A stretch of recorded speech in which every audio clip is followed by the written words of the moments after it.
Je dis simplement que moi, j'avais toujours eu l'impression qu'il y avait quatre façons d'aborder Grothendieck. La façon, alors trois façons un peu, deux manières un peu universitaires, c'est-à-dire la philosophie des sciences et la phénoménologie, qui sont pas vraiment la même chose. Donc, il y a eu Jean-Jacques chez Chignart et il y aura Dominique Pradel pour la phénoménologie, bien sûr. D'autre part, il y a la psychanalyse. Ça sera aujourd'hui, mais ce sera, enfin bon, c'est juste des échantillons en attendant. Et puis la dernière manière, c'est violemment, sans rien, de la manière non universitaire, en se coltant avec le texte de Grothendieck tel qu'il l'a écrit. Et bon, c'est une manière qui est, je pense, excellente, mais qui est pas forcément la plus simple. Et juste pour dire quand même quelques mots sur l'an prochain. Alors l'an prochain, non, alors donc dans 15 jours, il y a Dominique Pradel qui va nous parler de phénoménologie, en particulier avec le livre qu'il a écrit. En fait, il a écrit deux livres déjà dans les 5 dernières années, deux gros livres au plus. Et donc il va nous parler peut-être de ça, ou en tout cas de choses reliées. Ensuite, la dernière séance, ce sera le 23 juin. Le 23 juin, j'en parlerai après. En fait, je ne sais pas exactement ce qu'on fera, mais ce sera aussi lié à ce qui va se passer l'an prochain, s'il se passe quelque chose. Pour l'an prochain, il y a des problèmes techniques, logistiques. Bon, ça doit se résoudre. Après, le problème plus sérieux, c'est qu'est-ce qu'on va faire. Donc ça, j'espère qu'on en parlera le 23 juin. Et puis, pour aujourd'hui, je suis très heureux d'accueillir Nathalie Charot, ici présente. Je ne sais toujours pas qu'est-ce que vous voyez. Je pense que, en fait… Là, je suis à côté de toi. Oui, je suis à côté de moi. Non, on le voit, je sais. Je crois qu'on te voit, oui. Alors, j'ai apporté un livre que Nathalie Charot a écrit il y a longtemps, mais c'est la première édition. Je l'avais acheté, pour lui montrer que je l'avais acheté il y a j'ose pas dire il y a longtemps, mais c'était quand même il y a longtemps, c'était même pas à la fin du siècle, 94. Et en plus, la première phrase dit que ce texte a mis longtemps à être élaboré, donc je suppose que c'est les années 80. Il y a eu une deuxième édition que tu as, oui, qui est beaucoup plus récente, mais que bon, voilà. Spartacus. Chez Spartacus, édition. Alors ici, c'est les éditions. Non, c'est pas. Ah, le titre. Je ne sais pas si le titre a changé. Oui, c'est dans le sens. Georges Cantor, Infini et inconscient. Bon, le titre a été permuté. Georges Cantor, Infini et inconscient.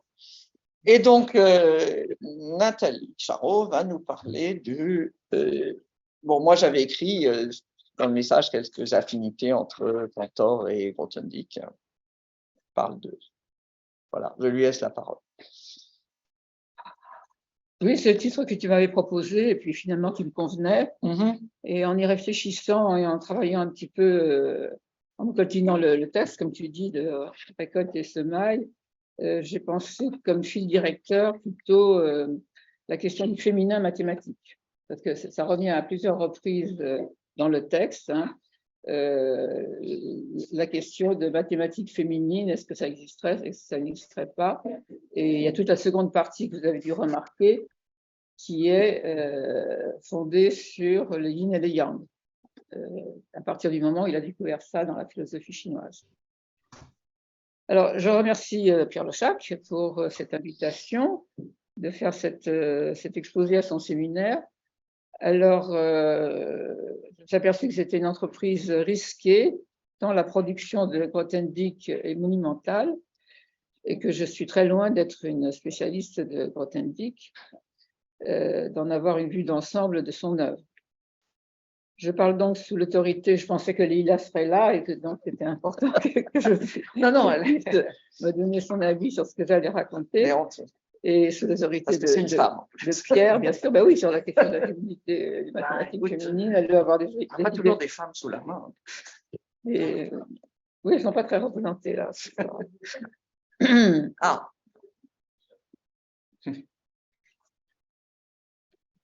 Alors, nous sommes donc réunis ici pour parler de Récolte et semailles, qui est un texte très dense, avec près de 1000 pages. Et je vais donc, et je m'en excuse, lire mon texte plutôt que de parler comme ça comme ça me vient, parce que justement, il y a tellement de méandres dans ce texte que j'essaie de suivre mon propre fil et que c'est pas évident si je ne lis pas ce que j'ai écrit. Alors, ce livre, comme l'auteur le dit lui-même d'emblée, vous savez que Récolte et semaille, c'est presque 2000 pages, donc c'est ce qu'il appelait une introduction à la poursuite des champs. Il venait finir un texte qui s'appelait La poursuite des champs. Réflexion philosophique. Oui. Réflexion mathématique. La poursuite des champs étant un des… À la poursuite des champs, c'était mathématique. Oui, mais c'est justement un des textes. Oui. Bon. Donc, il avait fini plusieurs textes et là, il fait une espèce de retour sur lui-même sur lequel on va revenir. Et comme introduction, c'est comme ça qu'il le présente, en tous les cas, de ce texte à la poursuite des champs, il pensait faire une introduction simple et au fil du temps, il est arrivé à 1000 pages. 2000 pages. Pour l'introduction, 1000 pages et d'autres pages, 1000 pages de notes en plus. Enfin bon, c'est donc très complexe comme abord. Et donc, ces différents thèmes, il les présente d'ailleurs lui-même, hein, je le cite. Il y a un voyage à la découverte d'un passé, il va revenir sur son histoire, une méditation sur l'existence, c'est la dimension philosophique, on peut dire, un tableau de mœurs, une enquête quasi policière. Alors, cette enquête quasi policière vise ses élèves après 70 qui auraient spolié son œuvre, qui, sans le citer lui-même et sans citer l'origine des objets mathématiques dont ses élèves parlent.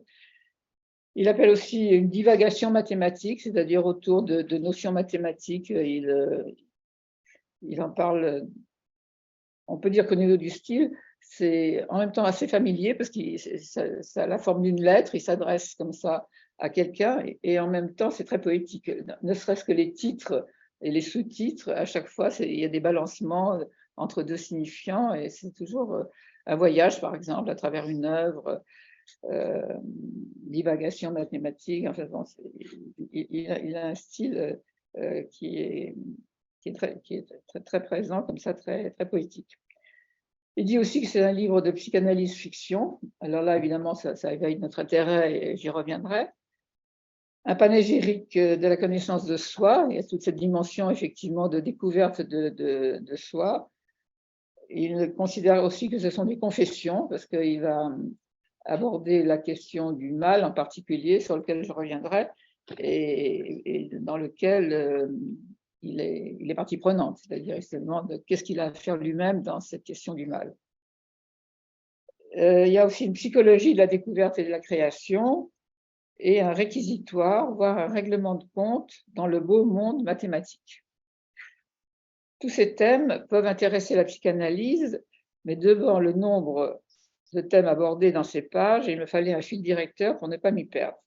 D'autant plus que la temporalité de ce qui devient en fait un journal de bord, parce que le début, l'introduction de cette introduction, c'est dans les années 86, hein, si je ne me trompe pas. C'est 83-86. Oui, d'accord. Oui, il a écrit le début après la… Il a écrit le début après la fin. Oui. Donc c'est en 86. Oui, tout à fait. Et donc, on s'aperçoit que le corps du texte lui-même devient un journal de bord, c'est-à-dire il y a 2 jours, j'ai fait ci, j'ai pensé ça, etc. Et alors que la première partie, qui est une rétrospective de tout ce qu'il a avancé dans l'introduction proprement dite, on sent l'effet de ce qu'il appelle le soulagement à la fin de Récolte et semaille, c'est-à-dire qu'il a une petite distance quand même par rapport à ce qu'il a écrit au fil de ces milliers de pages. Et la liste là que je viens de vous lire montre bien qu'il n'est plus dans une position aussi revendicative qu'il ne l'est dans le corps même du texte. Enfin, c'est ce qui me semble, du moins. Donc, il y a cette temporalité qui devient en fait un journal de bord avec des rebondissements sur ce qu'il appelle son enquête au jour le jour, sur ses ex-élèves et autres collègues, revendications qui présentent des rétrospectives qui sont autant de labyrinthes temporels. On circule à travers les années et c'est pas toujours évident de savoir en quelle année on est quand il repart de son enfance, puis des moments décisifs de son retour sur lui-même, etc.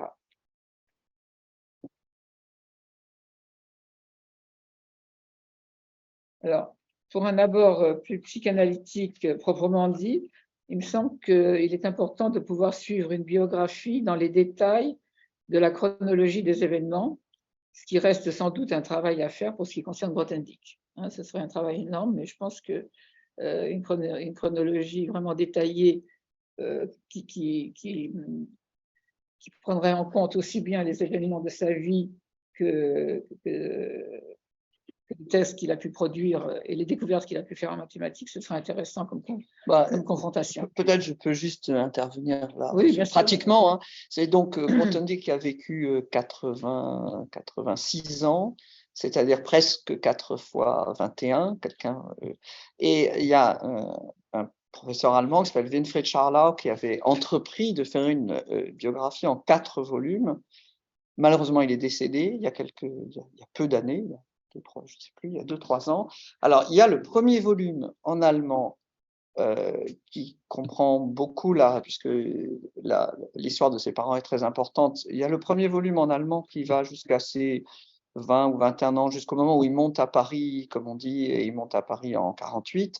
Et donc, ce volume a été traduit par la sœur de Leila, Melissa Schneps, en anglais. Donc, vous avez le volume en anglais et en allemand. D'autre part, vous avez sur le site Grothendieck Circle, vous avez en anglais, vous avez une timeline, c'est-à-dire effectivement simplement les événements de sa vie que Leila a fait.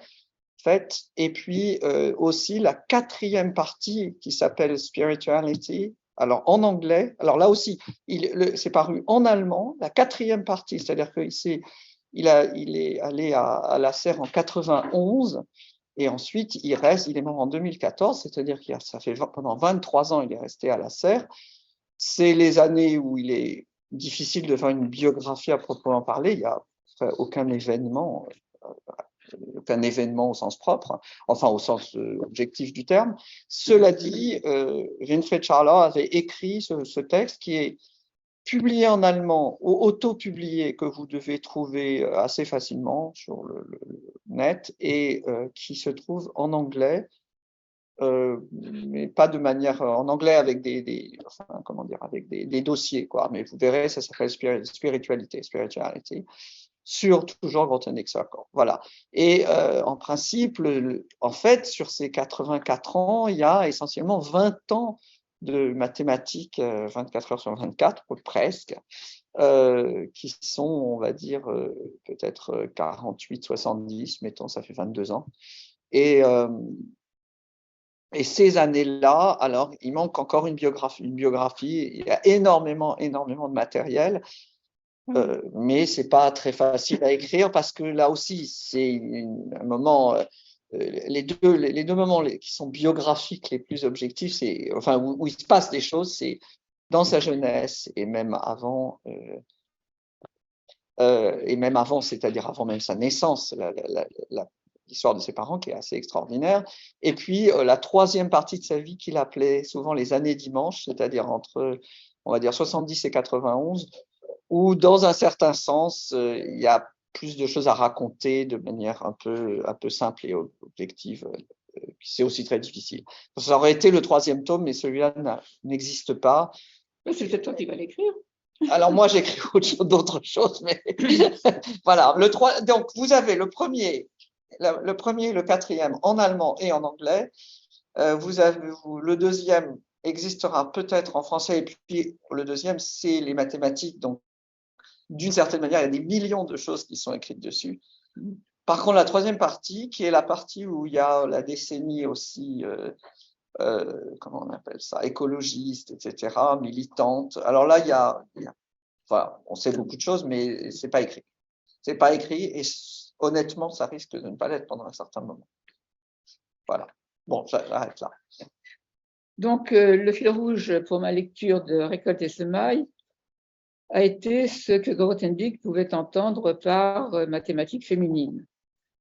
Le thème du féminin, rapidement évoqué dans le premier tome, n'apparaît en fait essentiellement que dans le deuxième tome, sous l'égide du yin et du yang. Dans le premier tome, pour rappeler les choses très rapidement, il décrit donc le travail mathématique, son voyage dans les choses mathématiques, et aussi le milieu ambiant et son besoin de renouveau. Il décrit le beau monde mathématique de façon assez grinçante, au fur et à mesure qu'il découvre ce qu'il appelle l'enterrement de son œuvre et de sa personne depuis son départ de l'IHES en 1970. C'est la rencontre avec la philosophie chinoise du yin et du yang qui va lui permettre de se dégager du mal-être dans lequel il se trouve. Le deuxième tome commence d'ailleurs par la description d'une maladie, une sorte de burn-out, où il se guérit avec l'aide de son gendre qui l'initie à la médecine chinoise. Il reprend l'histoire de sa vie sous cet angle, reconnaissant que depuis 1970, il était urgent qu'il fasse connaissance avec lui-même. L'entourage, les relations avec les autres, le travail mathématique lui-même va être abordé pour une grande part sous l'angle du féminin et du masculin. Alors, l'importance du féminin va nous faire un petit parcours sur les femmes dans sa vie, qu'il appelait l'amante, la mère et la mathématique. D'emblée, après la mise au point finale de Récolte et semailles dans une sorte d'avant-propos écrit après coup, donc en 1986, qu'on vient de rappeler, c'est un après-coup, après avoir terminé son trajet de Récolte et semailles, il déclare ceci: ces deux pulsions, celle qui anime le mathématicien au travail, disons, et celle en l'amante ou en l'amant, sont bien plus proches qu'on ne le soupçonne généralement ou qu'on est disposé à l'admettre. Ça, je voudrais vraiment le souligner parce que, oui. d'une certaine manière, pour moi, c'est ce qu'a manqué toute l'épistémologie et toute la philosophie des sciences depuis un siècle et demi. Et c'est là où il faut avoir de l'audace. De l'audace parce que simplement, en fait, il y a très, très peu de textes qui disent cette évidence que le désir est le moteur de la découverte, y compris en mathématiques. Et c'est ce qui est manqué complètement, y compris par des gens comme Russell, etc., ou le Cercle de Vienne, etc. Et ça, c'est donc, du point de vue historique, pour moi, c'est complètement évident. Oui, d'abord, évident quand on a fait de la recherche, et c'est aussi historiquement très, très important. C'est le grand échec. Oui, c'est un des grands mérites de Grothendieck, effectivement, d'avoir souligné absolument. Ça. Et donc, on va essayer de suivre cette idée. Non, Lacan, non, je suis désolé, mais Lacan n'avait aucune idée de ce que c'est que la recherche en mathématiques. Alors, il reprend. Non, vraiment pas. Grothendieck est un des plus grands mathématiciens de tous les temps. Lacan n'a aucune de désaccord entre nous. Bon, donc. Alors, donc cette phrase, comme le souligne Pierre, était effectivement très importante et annonce du nouveau dans ce qu'avait apporté Grothendieck par rapport à ce qu'on a coutume de pouvoir lire dans les livres d'histoire des mathématiques ou d'épistémologie. Donc, la dimension que là, il appelle pulsionnelle, et il compare donc le travail mathématique. Je reviendrai d'ailleurs dans le courant du texte. L'abord, pour lui, de la mathématique, il le compare avec l'abord avec une femme. Donc, pour lui, c'est quelque chose de tout à fait semblable. Il reprend le parallèle entre la relation amoureuse et la relation à la mathématique quand il remarque que ce n'est pas un hasard si la mathématique est du genre féminin. Alors, je crois que c'est en français comme en allemand. Hein, tu es d'accord que... Oui. Enfin, bon, mathématique veut dire quand même quelque chose de beaucoup plus général en grec, et donc c'est un petit peu... Ah oui, non, mais je parle pas du grec, je parle du français et de l'allemand. Oui. Alors, il est attiré vers elle comme il pouvait l'être par une femme. Voilà. Les motivations du mathématicien sont sans aucun doute, poursuit-il, l'ambition et la vanité. mais elle ne serait pas suffisante pour accéder à une véritable découverte mathématique. Il faut encore quelque chose de plus fort, je le cite, qu'on peut appeler beauté. Alors, la beauté mathématique, depuis Platon et peut-être même avant, tout le monde est d'accord là-dessus. Mais pour la psychanalyse, la beauté est le dernier rempart contre l'horreur de la chose, c'est-à-dire la mère et sa jouissance. Et c'est justement l'image de l'enfant et la mère qui s'impose à lui dans cette recension de ce qu'il a pu développer dans Récolte des semailles. Le thème de la femme, que ce soit ses épouses ou sa mère, et de leur violence sans raison, revient régulièrement au long du texte. Je le cite. Les 12 grands thèmes de mon œuvre ne sont nullement isolés les uns des autres. Alors, quel est leur lien à ces 12 grands thèmes? Il dit qu'ils émergent d'une harmonie qui existait, je le cite, quelque part dans le giron obscur des choses encore à naître. Le terme de giron renvoie quand même à l'anatomie féminine. Cette vision, dit-il, n'a commencé à émerger des brumes, à faire apparaître des contours reconnaissables que vers les années 1957-1958, des années de gestation intense. Là encore, je souligne le terme de gestation après celui de giron obscur des choses encore à naître. Et il faut souligner aussi la date de la mort de sa mère. J'allais le dire. Pardon. C'est ma phrase suivante. Je m'excuse. 1957 est l'année de la mort de sa mère.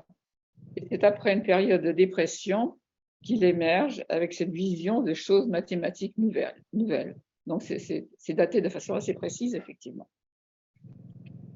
En 1958, il songe enfin à donner un nom à ces choses mathématiques nouvelles. Ce seront les schémas, les sites, puis les topos.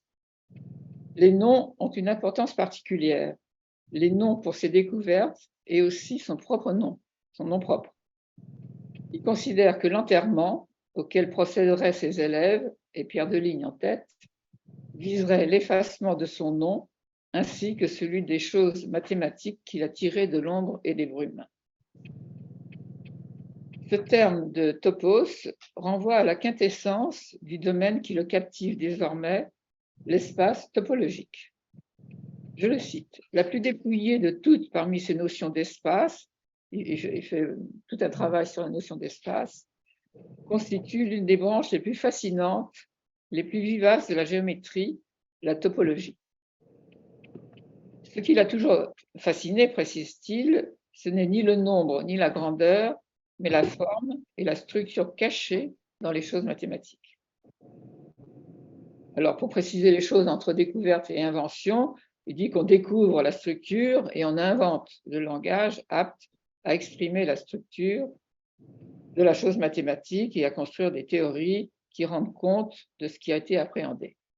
Je vous renvoie à la page 50, c'est dans les espèces de préliminaires, donc après coup. C'est un moment, c'est la belle chose mathématique. Est-ce que vous savez ce que c'est?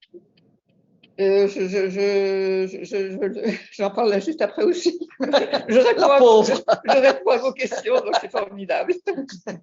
Vous anticipez. Alors, en usant d'un vocabulaire analytique, on pourrait dire que la chose mathématique, originairement refoulée de par son affinité avec la mère, en dévoilant certains éléments de sa structure, devient un objet mathématique muni d'un nom qui s'insère dans un langage et une théorie. Donc, dans la théorie analytique, c'est pas toujours souligné, mais enfin c'est très présent, la différence entre la chose, hein, le Das Ding de Freud, qui renvoie au refoulement originaire, c'est-à-dire qu'à la limite, on ne pourrait pas l'appréhender, on tourne autour, et ça correspond bien à ce que, quelque part, ce que Grothendieck appelle la chose mathématique, c'est-à-dire qui émerge des brumes, il faut laisser les choses mûrir et ça va apparaître de soi-même.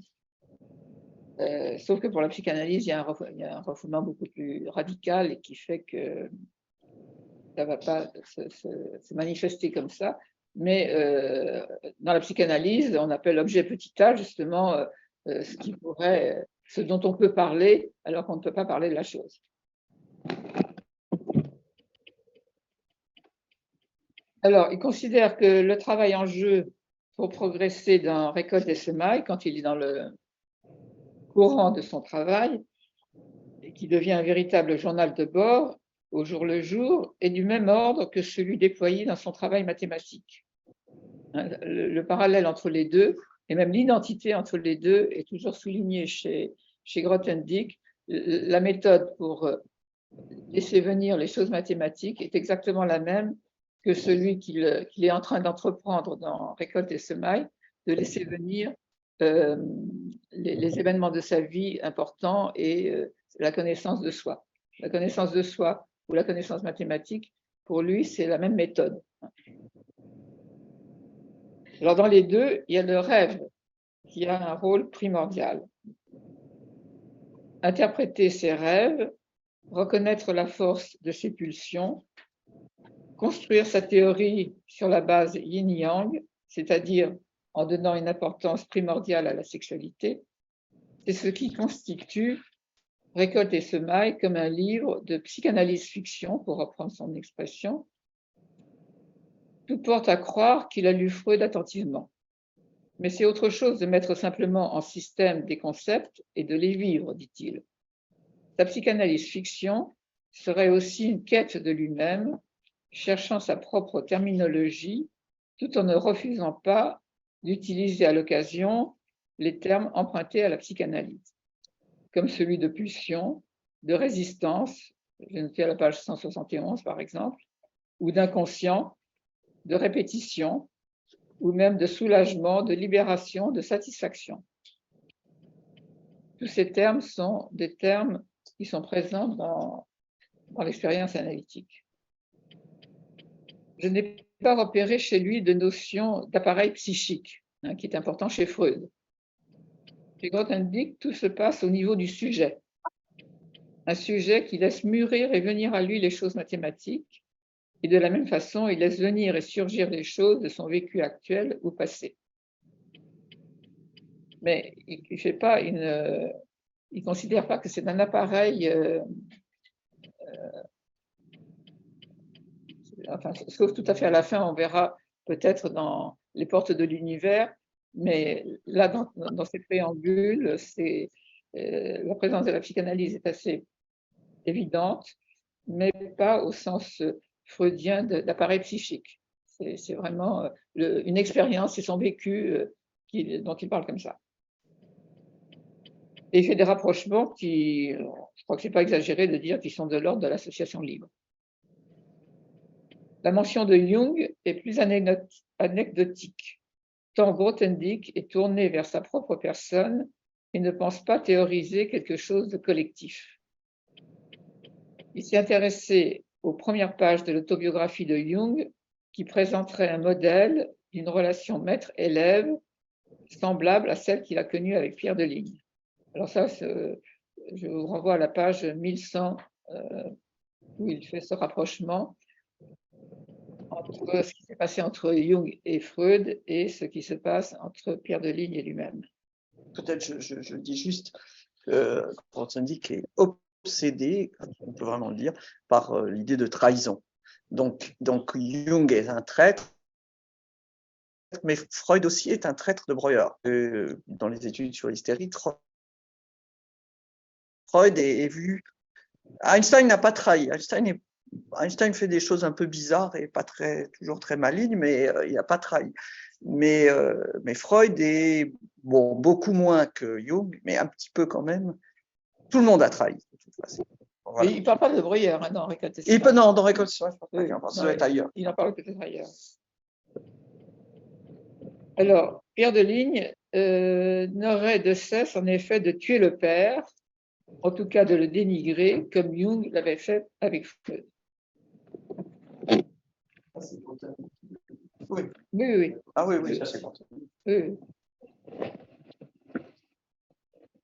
Ah oui, oui, ça. Archipère. Super père, il dit. Super père. Ainsi, la psychanalyse sait bien qu'il y a du féminin et du masculin en chacun d'entre nous, et que la névrose repose sur la non-reconnaissance, le rejet du féminin, mais lui considère que cela est livresque. Il reconnaît ça dans la psychanalyse, mais il considère que c'est livresque et purement théorique, que lui le vit dans son corps et qu'il l'expérimente. Donc, c'est ça sa grande revendication, c'est son expérience. Et même en mathématiques, il raconte son rapport à la mathématique vraiment comme une expérience mathématique. C'est ça qui est très passionnant d'ailleurs. C'est-à-dire, je dirais que quand je disais que c'était très important historiquement, je pense qu'il dit des choses que beaucoup de mathématiciens ont senti, sauf que lui, c'est vraiment un génie mathématique. Et qu'il y avait, c'est une sorte de miracle, il n'y avait pas de refoulement en mathématiques chez Grothendieck. Et ça, bon, dire on le constate, mais ça semble très difficile à croire. Mais on le constate comme ça, sur le terrain, quand on regarde ce qu'il fait mathématiquement. On a l'impression qu'il n'y a aucun refoulement. C'est ce qu'il dit. En mathématiques, voilà, ça en va. J'ai cherché le terme de refoulement et non, je crois que je ne l'ai pas trouvé. Je crois que ça ne vient pas. Enfin, il est germanophone, hein, Ferdinand, pour lui, c'est. Tous ces termes sont quand même beaucoup plus, en allemand, sont quand même presque plus naturels qu'en français, donc peut-être que, je ne sais pas. Peut-être, oui. Ils sont quotidiens presque. C'est pas un quotidien. Là, j'ai repéré le terme de. Je suis loin d'avoir tout repéré comme il faudrait parce que. Oui, il y a 2000 pages. Donc, j'ai repéré que la résistance, il en parle, souvent, mais refoulement, non. Enfin, pas là, non, pas là. autant que j'ai pu en juger. Je crois pas.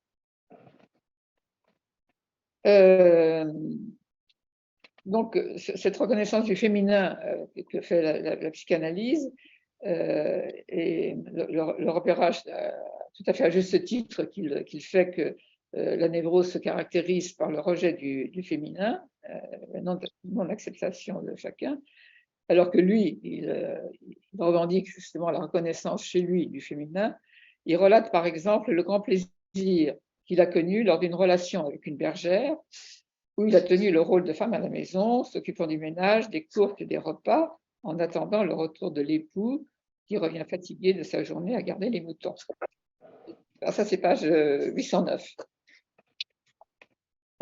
Donc c'est amusant comme anecdote, mais il prend ça très au sérieux et il dit qu'il a pris vraiment un très grand plaisir à jouer ce rôle-là. Et peut-être qu'on peut ajouter que un des grands reproches qu'il fait aux mathématiciens, outre beaucoup de choses sur l'enterrement, etc., c'est le fait qu'ils l'ont obligé, ils l'auraient obligé pendant toute la durée de sa carrière mathématique, c'est-à-dire jusqu'en 70, à prendre un rôle masculin qui n'est pas le sien, qui est fondamentalement pas le sien, mais à être le super père, le super yang, etc., etc. Et ce serait le milieu ou la mathématique qui l'aurait, pas la mathématique justement, le milieu, les mathématiciens qui l'auraient en fait enfoncé dans ça et que petit à petit il doit retrouver le côté yin qui est le sien, qui est plus profond, qui est, etc., etc. Oui, il y a de ça. Il le dit, il le disait même dans la vie. Non, il le dit, mais en même temps, c'est plus ambigu parce qu'à plusieurs reprises, il dit j'ai pu me permettre d'être à ce point-là yin parce qu'il n'y a aucun doute que je suis quand même très young. J'ai été super, que je suis très young, pardon.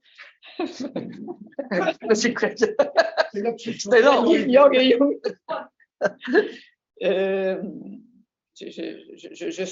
J'ai pu être aussi super young et donc il n'y a pas de doute que je peux me permettre d'être super young.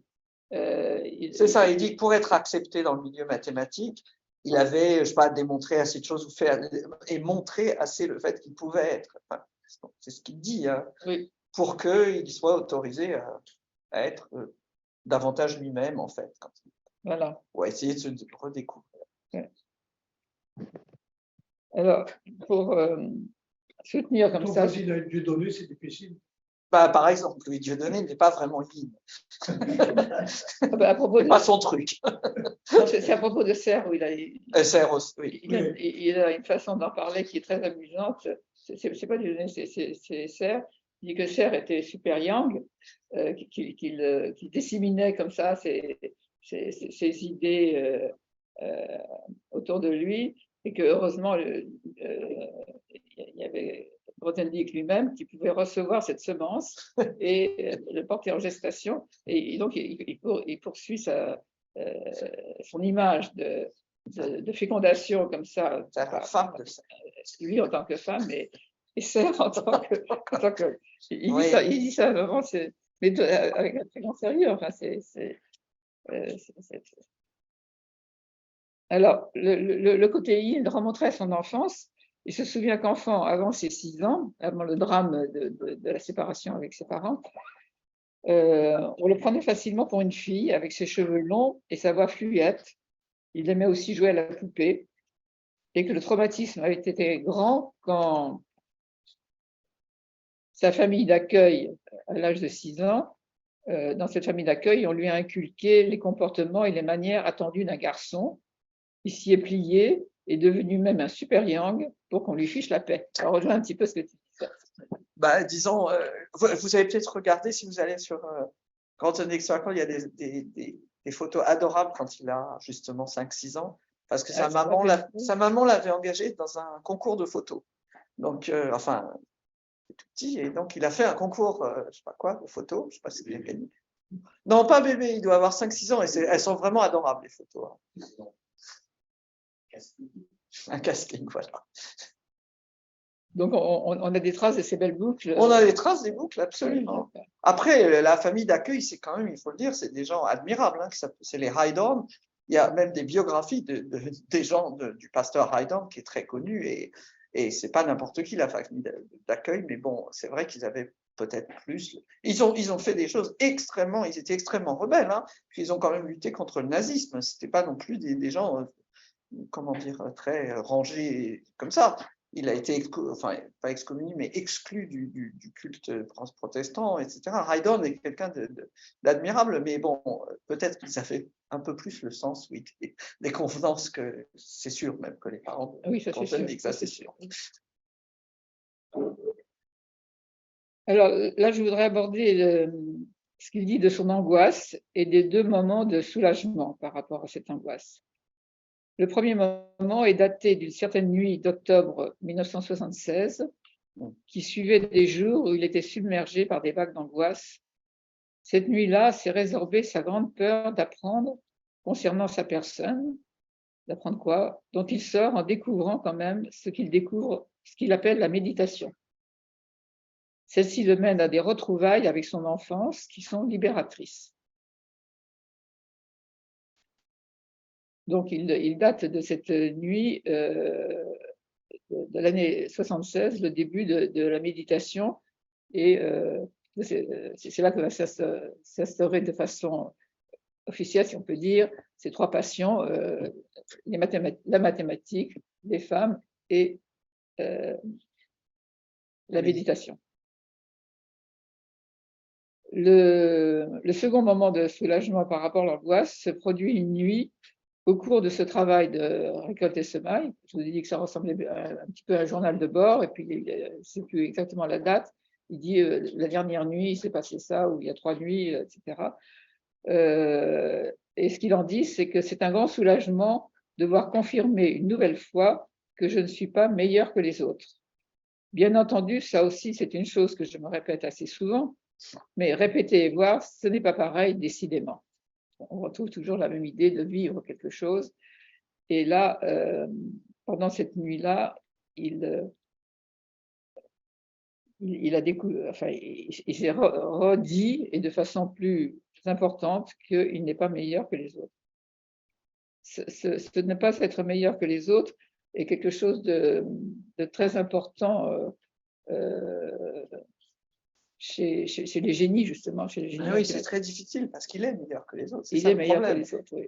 C'est comme Michel-Ange. Enfin, donc, se dire qu'il n'est pas meilleur que les autres quand il est objectivement meilleur que les autres, c'est pas facile. Oui. C'est pas comme Schreiber qui est juste.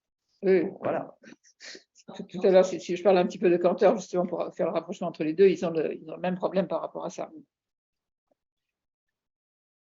Alors, il découvre cette nuit-là ce qu'il appelle le secret le mieux gardé de son existence, à savoir l'angoisse, qui a toujours été présente sans qu'il le reconnaisse. Donc, il découvre tout d'un coup que, même durant les années fastes de l'IHES, il y a toujours eu cette angoisse qui était là sous-jacente, qu'il ne voulait pas reconnaître, et qu'il reconnaît cette nuit-là. Et de le reconnaître, effectivement, comme en psychanalyse, ça apporte un grand soulagement. Et cette angoisse entraînait une certaine violence en lui, cette fameuse pulsion destructrice gratuite qu'il a repérée aussi chez les autres. Alors, sur des pages et des pages, effectivement, il décortique ce qu'il appelle cette violence gratuite chez ses épouses et chez ses élèves. Et c'est un moment important où il fait un retour sur lui-même en disant « mais cette violence, je l'ai également moi-même en moi ». Et en particulier, c'est apparu cette nuit-là. La découverte du yin et du yang en 1979 va lui être d'un secours décisif. Il va pouvoir développer une psychologie fondée sur une théorie sémantique d'opposition sur laquelle on reviendra. Je voulais juste dire que quand on parle de philosophie chinoise, c'est peut-être un peu exagéré. Ce qui est vrai, c'est qu'il a adhéré au bouddhisme. Il a eu un gourou, un vrai gourou, enfin, vietnamien. Donc c'est peut-être plus le bouddhisme que la philosophie chinoise, comme je connais ni l'un ni l'autre, je le dis assez facilement. Non, mais je ne parle pas de philosophie, justement. Non, c'est ça. En fait, psychologie. il ne faut pas prendre trop au sérieux ces mots, juste l'appellation yin-yang, je pense, sauf. Non, mais pour lui, c'est absolument fondamental. Parce que oui, mais enfin, il n'a jamais, je pense, lu de philosophie chinoise. Non. Il a été bouddhiste, ça c'est vrai. Non, mais d'avoir découvert cette opposition yin-yang. Ah oui, il a dit à un moment, il dit, oui, je sentais bien qu'il y avait du masculin et du féminin qui s'opposaient, etc. Mais à la limite, il était gêné du fait que c'est pas correct. Et il dit, c'est beaucoup moins, pas dangereux, mais enfin, je sais pas quoi, de parler de yin et de yang plutôt que de parler de masculin et féminin. Oui, non, mais de toute façon, c'est ce que je disais. C'est que pour moi, les portes sur l'univers, ça devrait être le fondement de la théorie du genre. Si les gender studies existent ou existaient, ça serait vraiment, on est en plein dedans. Donc c'est très important. Ce que je voulais simplement dire, c'est que peut-être que la philosophie chinoise, je ne sais pas si c'est vraiment. Je ne sais pas si ça correspond vraiment à la philosophie chinoise. En fait, j'en sais rien. Mais je crois il l'épouse pas complètement. Par exemple, à plusieurs reprises, on voit bien par exemple, quand il dit il faut retrouver l'enfant en soi pour pouvoir vraiment faire des mathématiques, pour avoir cette espèce d'innocence par rapport aux choses mathématiques, le retour à l'enfance et le retour dans le giron maternel, on le trouve dans le Tao. Oui, en fait, tu connais. Je le connais sans doute beaucoup mieux que lui, en fait. Le Tao, enfin, beaucoup mieux. Ce qui ne va pas dans le taoïsme pour lui, c'est que le retour à l'enfance et le retour dans le cœur de la mère et en sortir, etc., faire tout un voyage absolument extraordinaire, ça ne lui convient pas parce que le but du taoïsme, c'est le wu wei, c'est-à-dire ne plus agir du tout, c'est-à-dire rester dans une espèce d'état de léthargie. Alors que pour lui, retourner à l'état d'enfance, c'est au contraire avoir une force extraordinaire pour aller vers les choses mathématiques. C'est donc complètement opposé. Oui, anecdote, quand on venait le voir, régulièrement, il nous jetait des livres à la figure pratiquement en disant qu'il était très déçu. Alors, il était très déçu par Fraser, pourtant c'est un très très grand livre qui a inspiré Freud justement et plein de gens, Le Rameau d'or, très déçu par Swedenborg, quand même assez spécial, et très déçu par Krishnamurti, justement pour la raison un peu que tu dis. Oui. Donc à chaque fois, et puis évidemment très déçu par Jung, qui est un traître, et puis très déçu, puis à chaque fois, il était très déçu par des gens différents. Il lisait tout ça alors. Ah oui, enfin il commandait tout ça, il lisait les premières pages, et puis il disait c'est une catastrophe, c'est un désastre. Oui, je ne crois pas qu'il lisait énormément, enfin le tout, quoi. Oui, pour Krishnamurti, il dit que c'était un super yin, donc c'était quelqu'un de bien a priori, mais que le but des pratiques de Krishnamurti, c'était justement de ne plus rien faire du tout, de nirvana, et donc pour lui, ça ne lui convient pas, puisque au contraire, il y a la notion de travail qui est toujours là sous-jacente, et que le retour à l'enfance, c'est au contraire pour être plus productif, pour dire les choses banalement. Voilà. Alors, que seraient des mathématiques féminines dans un tel contexte? Alors, ce contexte, je vous le rappelle rapidement, c'est qu'il y a une beauté mathématique qui recouvre l'horreur de l'inceste avec la mère. Je parle d'inceste, il utilise ce terme, hein, il y a un petit paragraphe qui s'appelle Éloge de l'inceste. Deuxièmement, l'idée insupportable d'être meilleur que les autres, d'être le plus seul, et ainsi sur la dimension de la solitude aussi, d'être ce genre de génie, puis le meilleur créateur en mathématiques. Ensuite, une attirance pour la mathématique du même ordre que pour une femme, une angoisse présente depuis toujours, la découverte de la méditation et la découverte du yin et du yang. Donc, on est sur cette base-là et pour se poser la question de ce que seraient les mathématiques féminines. Si elles existaient, elles seraient porteuses de toutes ces ambiguïtés liées aux femmes et aux mères chez Grothendieck. En fait, il n'utilise pas cette expression. On s'était posé la question de mathématiques féminines et en fait, il n'utilise jamais le terme de mathématiques féminines. Par contre, il parle de féminin mathématique. La question du féminin n'apparaît que dans le deuxième tome, donc dans les troisième et quatrième parties, où il introduit comme grille d'analyse ce qui lui arrive et de son rapport aux maths, le yin et le yang qu'il a découvert. Alors, il utilise le yin et le yang qu'il a découvert en fin de l'année 1978 en lisant le Tao Te Ching, qui est appelé aussi Lao Tzu, du nom de son auteur présumé. Le travail mathématique est le plus yang et le plus macho des activités humaines, dit-il, et lui-même, durant ses années les plus brillantes de l'IHES, jouait au super yang, dans ses relations sociales auprès de ses collègues, ses élèves, comme dans son entourage familial.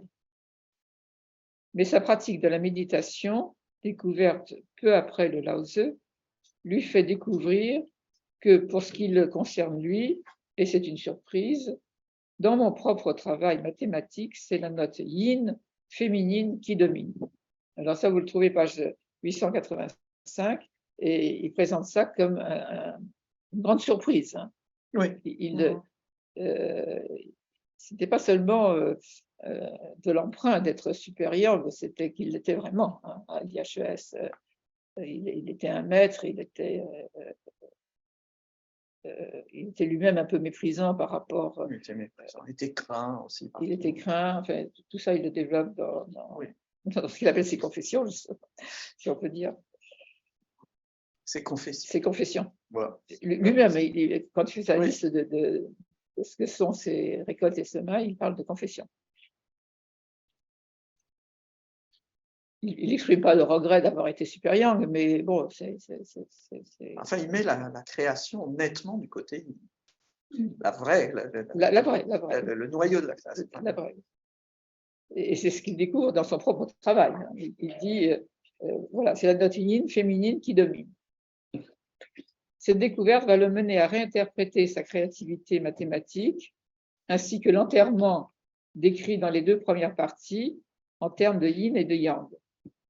Pour dire rapidement la conclusion à laquelle il va arriver, c'est finalement sa façon féminine de faire des maths qui aurait été insupportable à ses élèves et collègues et aurait motivé leur éloignement, voire leur mépris et leur dédain. Je vais vous faire des citations plus précises sur ce point, mais il pense que effectivement le dédain et le mépris soi-disant qu'il a ressenti de ses collègues et élèves viendraient du fait que lui, il est du côté yin. L'expression féminin mathématique, oui. Les élèves sont furieux parce qu'il est trop yin ou il est trop yang? Non, ils ne sont pas furieux. Non, ils ne sont pas furieux. Il le rejetterait, il l'enterrerait, pour reprendre son expression d'enterrement, parce qu'il est trop yin. Parce qu'il est trop yin. Trop yin. Oui. Mais avant, il était yang. Enfin, il était déguisé en. Peut-être il l'était vraiment. Ou il était perçu comme yang. Non, je crois qu'il l'était parce qu'il découvre que c'est assez extraordinaire. Il croyait qu'il travaillait de façon yang et en fait, il travaille fondamentalement de façon yang. Il l'interprète pour ses collègues, c'est-à-dire que pour lui, à leur insu, les collègues l'ont rejeté à cause de son côté yin, qui était méconnu. Voilà. Oui. Sauf que le rejet, c'est après qu'il soit parti. C'est pas avant. Bah, avant, non, mais ça, personne ne pouvait le rejeter parce que. Ça, c'est à cause des. Bah, oui. C'est un des points sur lesquels, oui, il y a un petit problème.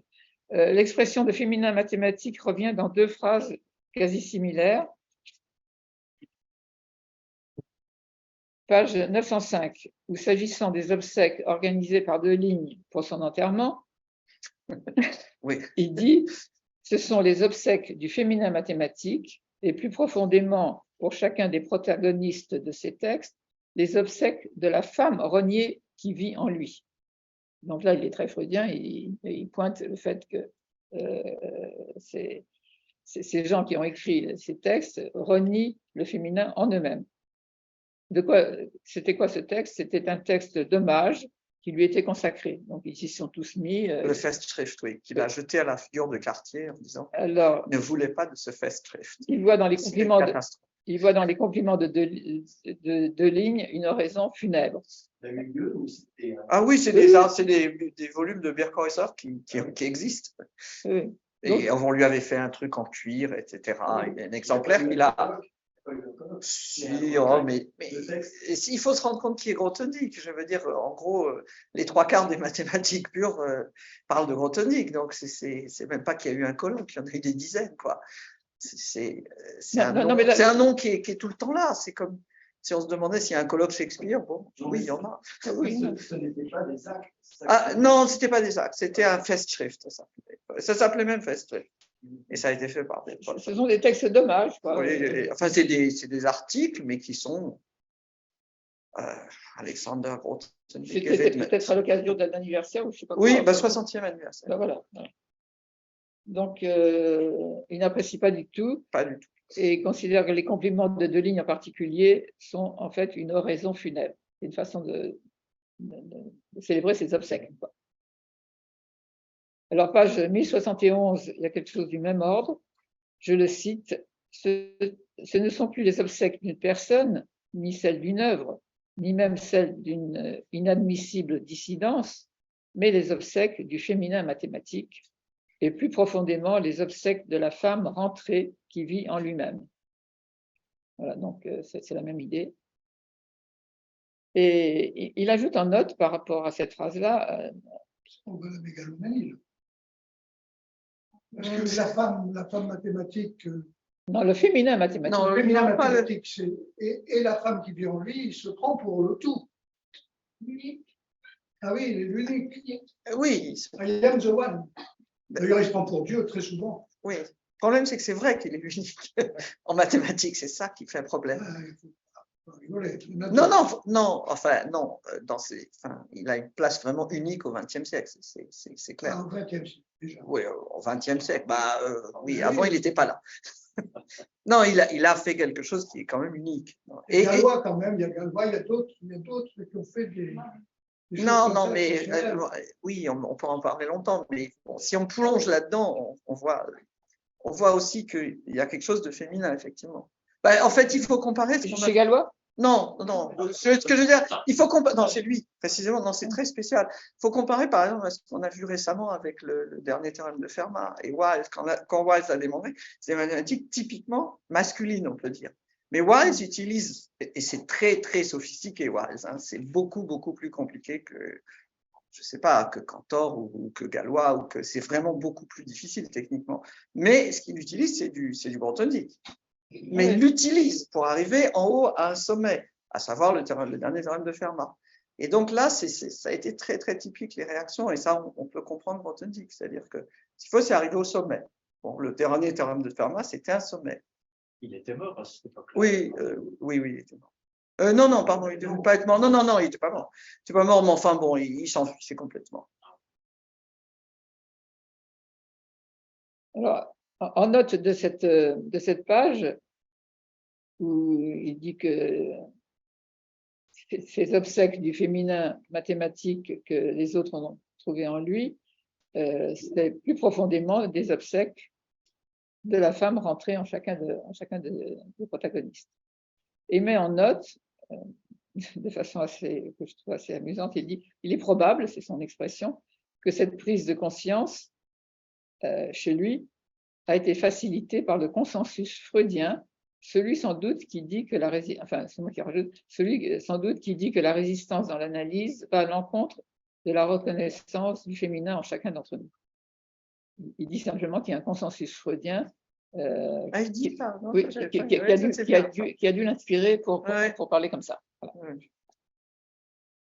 Et enfin, dans les pages conclusives du livre, page 1886, je le cite, « L'enterrement consiste donc en un enterrement symbolique du féminin mathématique en ma modeste personne. »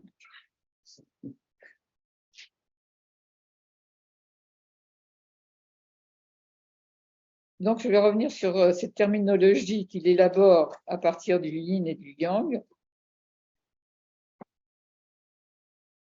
Alors, il utilise yin-yang, il utilise super yin, super yang, yang enterre yin, yin enterre yang, enfin, voilà, tous les combinatoires possibles. Il y a aussi dans la série qu'on peut mettre super père et super mère.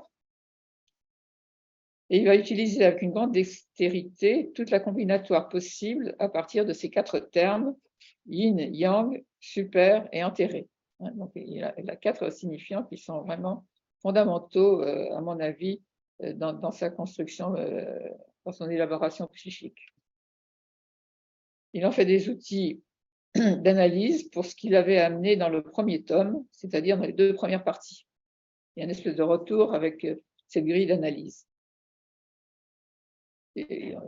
On n'a pas besoin d'énormément de signifiants finalement, il suffit d'une combinatoire pour arriver à faire toute une construction comme ça. C'est quand même quelque chose, c'est que rien n'est défini là-dedans. On ne sait pas ce que c'est que le produit le féminin mathématique, on ne sait pas ce que c'est que pour lui le masculin. Moi, je trouve que c'est très, comment dire, c'est à la fois très poétique et très peu fondé, parce qu'on ne comprend pas pourquoi il ne passe pas justement dans une alternance au yin et au yang. On ne comprend pas soudainement pourquoi il dit soit je suis yang. Moi, je ne comprends pas ça. On ne peut pas séparer les deux. Là, il faut le lire. Il y a quand même il reprend l'idée taoïste qu'il y a toujours du yin dans le yang et du yang dans le yin. C'est pas une dualité. C'est opposé. Donc, comme vous parliez d'abord. C'est des pôles, mais c'est pas complètement opposé. Non. Il y a un 3e terme de vie. Il y en a beaucoup. Ça, je ne sais pas. Dans le Tao, je ne sais pas. Il y a d'autres termes, évidemment. Oui. Le 4 est bien. Oui. Il n'y a pas d'équation à 5 qui soit résoluble par. Je ne crois pas que ce soit forcément très lié. Ah, ben justement, il y a un gros rapport. Oui. Eh oui. Chacun résiste comme il peut. Alors, pour insister sur la fécondité du côté yin qui est indispensable dans la création mathématique, il dit que les grandes conjectures, alors je ne rentre pas dans toutes les dimensions mathématiques que je serais bien incapable d'aborder. Enfin, il y avait une fameuse conjecture de Weil qui était un enjeu à cette époque-là, et donc et lui-même il a construit dessus des super conjectures, les conjectures standards. Et donc il dit que les grandes conjectures ne devraient pas se distinguer par leur difficulté. Ça, c'est le côté yang, effectivement, et on y va en fond. Le côté alpinisme, en fait. Voilà. Mais par leur fécondité, qui est un aspect typiquement yin, féminin d'une chose, alors que la difficulté est une valeur typiquement yang, masculine. Ça, c'est la note page 783.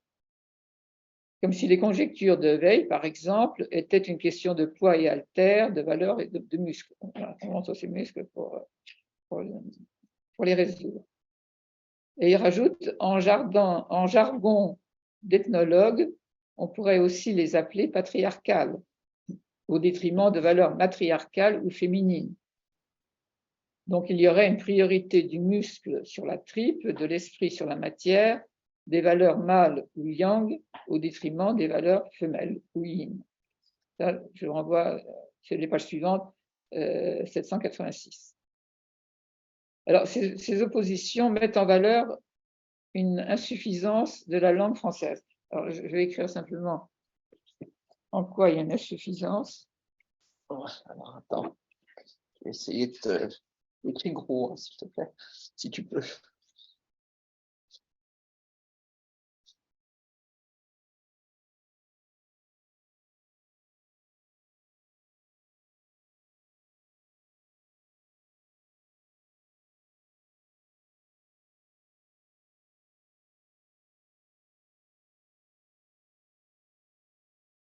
Là.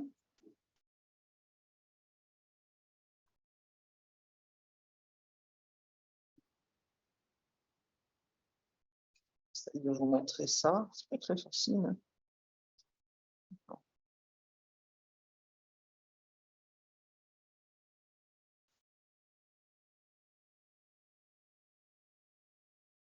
Voilà, dans la langue française, Avec un E. Ça doit être viril, il y a quand même un E. viril au sens masculin, il n'y a pas de E. Si, non? Non. Non, il n'y a pas de. Non, pardon, il n'y a pas de. Non, je dis une bêtise. Oui, c'est ça, mais bizarre. Voilà, À droite, il y a le virago. Comme viril, Il y a le virago à droite, hein, c'est un peu compliqué. Mais alors, oui, bon, j'ai essayé de montrer. Et alors, il dit. Ah, ben, il dit ça. Il dit alors. Bon, ça, c'est moi qui le souligne. Ah, c'est toi. Lui, il dit qu'il y a une insuffisance dans la langue parce qu'il n'y a pas d'équivalent à Superman. Superwoman, c'est un Superman, en fait, habillé autrement, mais il n'y a rien de spécifiquement féminin dans le Superwoman. Ouais. Alors, il dit, voilà, et là, il se plaint de la langue à ce niveau-là. Il dit, voilà, c'est un manque dans la langue française. On n'a pas d'équivalent pour Superman. Ça, c'est pas très français. Et si ce n'est pas la langue vraiment française. En plus. Alors, dans lequel c'est nommé. Bien sûr, oui. Il n'y a pas d'équivalent de viril du côté féminin. Chaque femme a à découvrir ce que ça peut être que la féminité, mais il n'y a pas de qualités propres qui sont dans la langue admises de façon pérenne. Ça serait un trou dans toutes les langues. Ça s'appelle le labarré. C'est ça que comment Lacan va reprendre la question, c'est. Mais en allemand ou en anglais. Il y a l'équivalent ou pas? Je ne sais pas. Je ne sais pas exactement ce qu'il cherche. J'avais demandé à quelqu'un en allemand, puis je ne me souviens plus, je crois qu'il m'avait dit qu'effectivement c'était pareil. Il n'y a pas d'équivalent d'un viril en allemand. Alors, il y a manly et woman. Mais c'est pareil. Enfin. Mais ce qui est très fin quand même chez Grothendieck, c'est de voir qu'il n'y a pas d'équivalent à Superman. Et que Superwoman, c'est pas parce qu'elle est habillée en bottes et en blouson noir que ça va faire une Superwoman. La féminité n'est pas là. Non, Calamity Jane. C'est encore un Superman, mais habillé autrement. Oui. Ah bah oui. C'est sa maman. D'ailleurs, il le dit. Ah oui. Le seul pendant de super. Je vous remercie parce que effectivement, oui, de souligner ça. Le seul équivalent de Superman, ce serait Supermère. Oui. Voilà. Ça, il le dit explicitement. Vous avez tout à fait raison.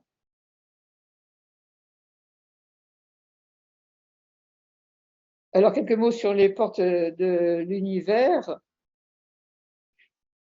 Une réponse à ce problème sémantique, donc ce point d'interrogation que vous avez très bien senti, peut se trouver dans le paragraphe intitulé « Les portes de l'univers ». Ce n'est pas en effet l'univers physique ou cosmique qui va bénéficier d'une construction yin-yang, mais l'univers psychique ramené à des groupages de couples de signifiants. Il recense d'abord une liste de couples yin-yang regroupés ensuite selon des rapports de proximité. Ces groupes apparaissent comme des portes de l'univers, ce sont des groupes de couples d'opposition qu'il assimile à yin-yang. Et Ces groupes apparaissent comme des portes de l'univers dont les couples yin-yang seraient autant de trous de serrure, c'est comme ça qu'ils les appellent. Par où regarder. Ça, c'est page 1151. D'où un graphe de ces couples dont l'arête représente les relations d'affinité d'un groupe au groupe voisin. Bipolarité. Pas à ma connaissance, peut-être. Mais je dis ça l'an prochain, je pense qu'il faudrait. Parce que quand tu dis paragraphe, c'est 150 pages, hein, quand même. Ce qu'ils appellent un paragraphe, c'est un peu long, quoi. Et là, je pense qu'on pourrait en parler vraiment longuement. Mais c'est très bien que tu commences. Au total, il y a donc 28 groupes ou portes et 200 couples riches de résonances de toutes sortes. Alors, je peux vous donner un exemple. Il nous est donné de groupes à partir du couple le vague, le précis. Donc, c'est la tête de chapitre de ce groupe. Vague étant du côté yin et précis du côté yang. Ensuite viennent sensibilité, raison, instinct, réflexion, intuition, logique, inspiration, méthode, vision, cohérence, le concept opposé à l'abstrait, le complexe, le simple, le rêve par rapport à la réalité, l'indéfini par rapport au fini, l'inexprimé par rapport à l'exprimé, l'informe et le formé, l'infini, le fini, l'illimité, le limité, le tout, c'est-à-dire la totalité et la partie, le global, le local, et enfin le couple corps-esprit. Donc à chaque fois, le terme de gauche est yin. Alors vous voyez que l'infini est du côté yin, l'illimité, et même la totalité. Il y aurait une tendance yin à la totalité, au global, alors que les malheureux yang, ils vont travailler localement comme ça. Non, mais la totalité, ça m'étonne un peu. Oui, moi aussi. L'infini, non, mais la Non, totalité. moi aussi, ça m'étonne. Mais ça, il le dit, l'unité et la totalité, c'est une tendance yin.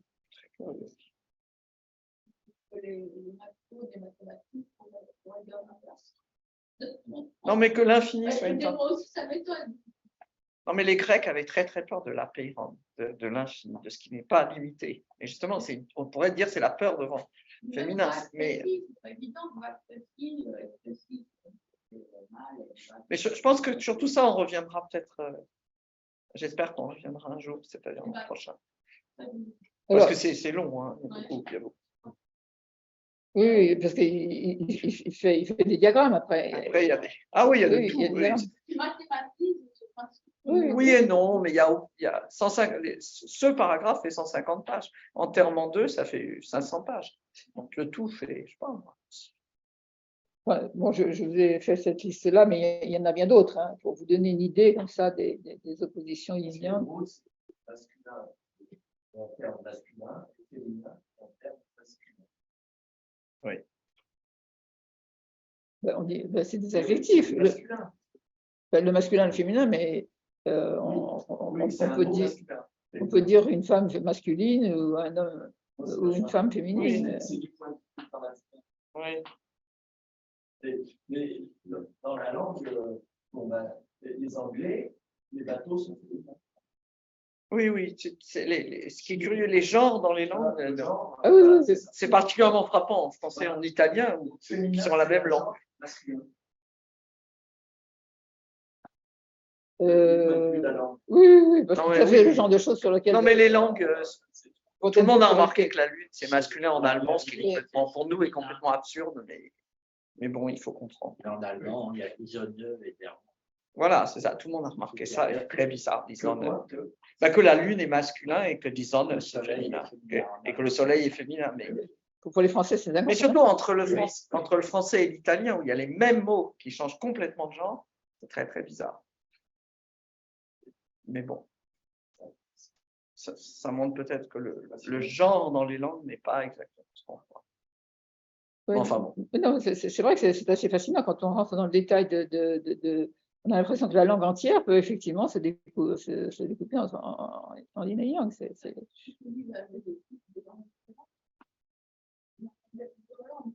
Il entendait le français et l'allemand. Oui, oui, ça en fait déjà. Ah non, pas du tout. Non, non, ça est. Il parlait à sa mère en allemand. Ah oui, oui, tout à fait. Il a toujours pas. Non, non, mais l'allemand était sa langue, enfin, proprement dite maternelle. Oui. De toute façon, jusqu'à 11 ans, il n'a parlé que allemand. Il a appris le français, je ne sais pas. C'est un peu le russe. Non, pas du tout. Non, ça c'est une légende. C'est mis dans le livre. Non, oui, mais c'est faux. Vous avez écrit la Volksfass, là. Oui, mais Manine, il est gentil. Manine est gentil, oui. Il pouvait lire un peu une carte postale de Manine, mais il connaissait très peu. Très, très peu. Manine est très gentil. Alors, dans ce défilé de couple yin-yang et de hiérarchie introduite avec le super, hein, puisqu'on peut être yin mais aussi super yin, c'est le travail mathématique qui représente l'extrême yang ultime. Ça, il le pose vraiment comme un absolu. Donc, je pense que quand même, dans son travail de mathématicien, il ne rejette pas complètement le yang, le super yang. Le travail mathématique représente l'extrême yang ultime, le super yang. Ici, ce qui est examiné, c'est le mathématicien en tant que tel, le jeu du yin et du yang dans le travail mathématique, et il insiste bien que ce n'est pas la mathématique elle-même qui est en jeu. Donc, il laisse d'une certaine façon la question de ce que j'avais appelé moi les mathématiques féminines, et il laisse ça de côté.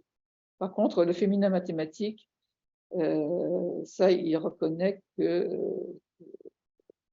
c'est présent dans le travail mathématique de façon plus ou moins importante suivant les mathématiciens. C'est la fameuse métaphore de la mer qui monte versus les gens qui cognent sur la noix. Vous savez, c'est la métaphore que tout le monde donne, enfin que tout le monde donne, qui est extrait de Grothendieck. Et là, c'est vraiment masculin versus féminin pour résoudre, entre guillemets, le même problème. Je ne sais pas si tout le monde connaît cette parabole. Non, vous ne connaissez pas. Il y a deux façons de casser une noix. Soit on prend une pierre et on tape jusqu'à ce qu'elle veuille bien se casser et s'ouvrir. Et l'autre façon, c'est de la laisser tremper dans un liquide émollient. Et au fil du temps, elle va finir par s'ouvrir d'elle-même et la noix va apparaître. Voilà. Et la deuxième manière, comme il le dit un peu autrement aussi, on dit la mer qui monte. C'est ce qu'il disait, mais bon, il le dit à un autre moment un peu différemment. Oui. Si, non, mais quand on voit dans ces mathématiques, c'est vrai. Ils avaient quelque chose en commun avec Poincaré. C'est le Poincaré, on dit toujours, c'est le backtracking, c'est le il suffit de démontrer que. Il suffit de, et la fin, c'est évident, puisqu'il suffit de, mais alors, évidemment, il faut être quand même génial pour le faire. En général, les mathématiciens ordinaires, ça ne marche pas. Mais il suffit de, et à la fin, finalement, il n'y a rien à démontrer. C'est très, très grothendieckien, mais Poincaré le faisait aussi. C'est-à-dire, on part à l'envers. On aurait ce qu'on veut si on savait démontrer que, si on savait. Mais à la fin, tout s'effiloche, et puis il n'y a rien à faire. Voilà, c'est fini. La question des conjectures et de l'intuition. Non, c'est une façon de faire. Tout le monde ne fait pas comme ça, et peu de gens arrivent à faire comme ça de toute façon. Est-ce que l'évidence, c'est un résultat? En mathématiques, je crois qu'on peut dire que tout est évident. C'est-à-dire que très localement, même quand les choses sont extraordinairement techniques, c'est la seule chose qui est vraie dans ce que dit le cercle de Vienne, où tout est faux. Tout est faux. Tout ce qu'ils disent est faux parce qu'ils ne savent pas ce que c'est que faire des mathématiques.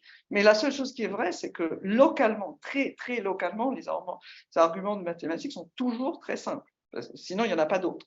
Et que la logique est très simple. C'est A implique B implique C. Alors A implique C. C'est extrêmement simple. Vous pouvez prendre le dernier théorème de Fermat, qu'on prend souvent comme exemple parce que c'est une démonstration vraiment très difficile, mais localement, oui, il n'y a que des évidences. Parce que c'est tout ce qu'on sait faire. A implique B parce que, parce que voilà, 3 est plus grand que 2 et c'est tout, quoi. Donc, il n'y a que des arguments qui, dans un certain sens, sont, entre guillemets, évidents. Mais il y en a beaucoup. C'est pas évident pour tout le monde. Non. Si localement, je vous assure, si on arrive, c'est comme vous, quand si vous allez en haut de l'Everest, localement, vous faites un pas. bon, évidemment, si vous êtes à 8 minutes d'altitude, c'est plus fatigant, mais c'est quand même un pas. Il n'y a jamais quelque chose de difficile au sens où, d'une certaine manière, c'est toujours simple. Sauf qu'il faut y arriver. C'est très, très loin, etc. etc. C'est la limite, en fait. La succession. Bah, l'esprit humain ne sait voir, dans un certain sens, que des évidences. C'est la seule chose qui est vraie, c'est que, voilà. Et c'est la seule chose qui est vraie quand Russell dit que c'est des tautologies, je ne sais pas quoi. C'est la seule chose qui est vraie là-dedans, même dans quelque chose de très technique.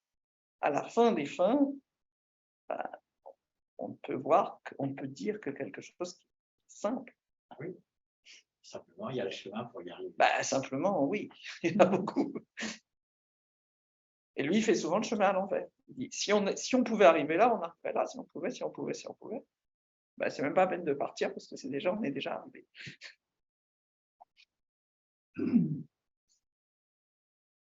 Oui, donc pour aller dans ce sens-là, pour Grothendieck, si on sait faire émerger les objets mathématiques, il y a comme une espèce d'évidence et on n'a pas besoin de se donner un mal fou avec des principes de démonstration compliqués, etc. En même temps, au niveau de l'intuition par rapport aux objets que lui, il a créés, moi, je trouve que ce n'est pas évident. Hein. Ah ben non, c'est-à-dire qu'évidemment, il crée des...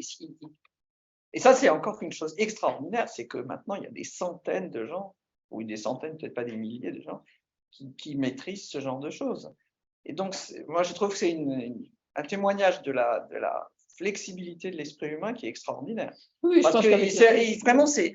En 58, quand il fait son exposé, je pense que c'est de la science-fiction pour tous les mathématiciens, sauf Serre. Pas de ligne parce qu'il n'était pas là. Enfin, il était trop jeune.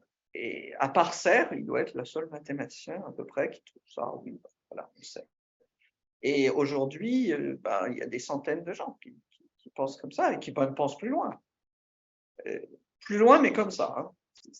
De voir un topos, je crois que c'est quand même... Oui, alors je sais pas, pas évident. Tu te focalises toujours sur les topos, mais enfin. Écoute, à la Conne, il a fallu qu'il invente un théâtre pour voir. Non, je ne veux pas parler de ce livre qui est une catastrophe. Revenons pas sur ce livre. Non.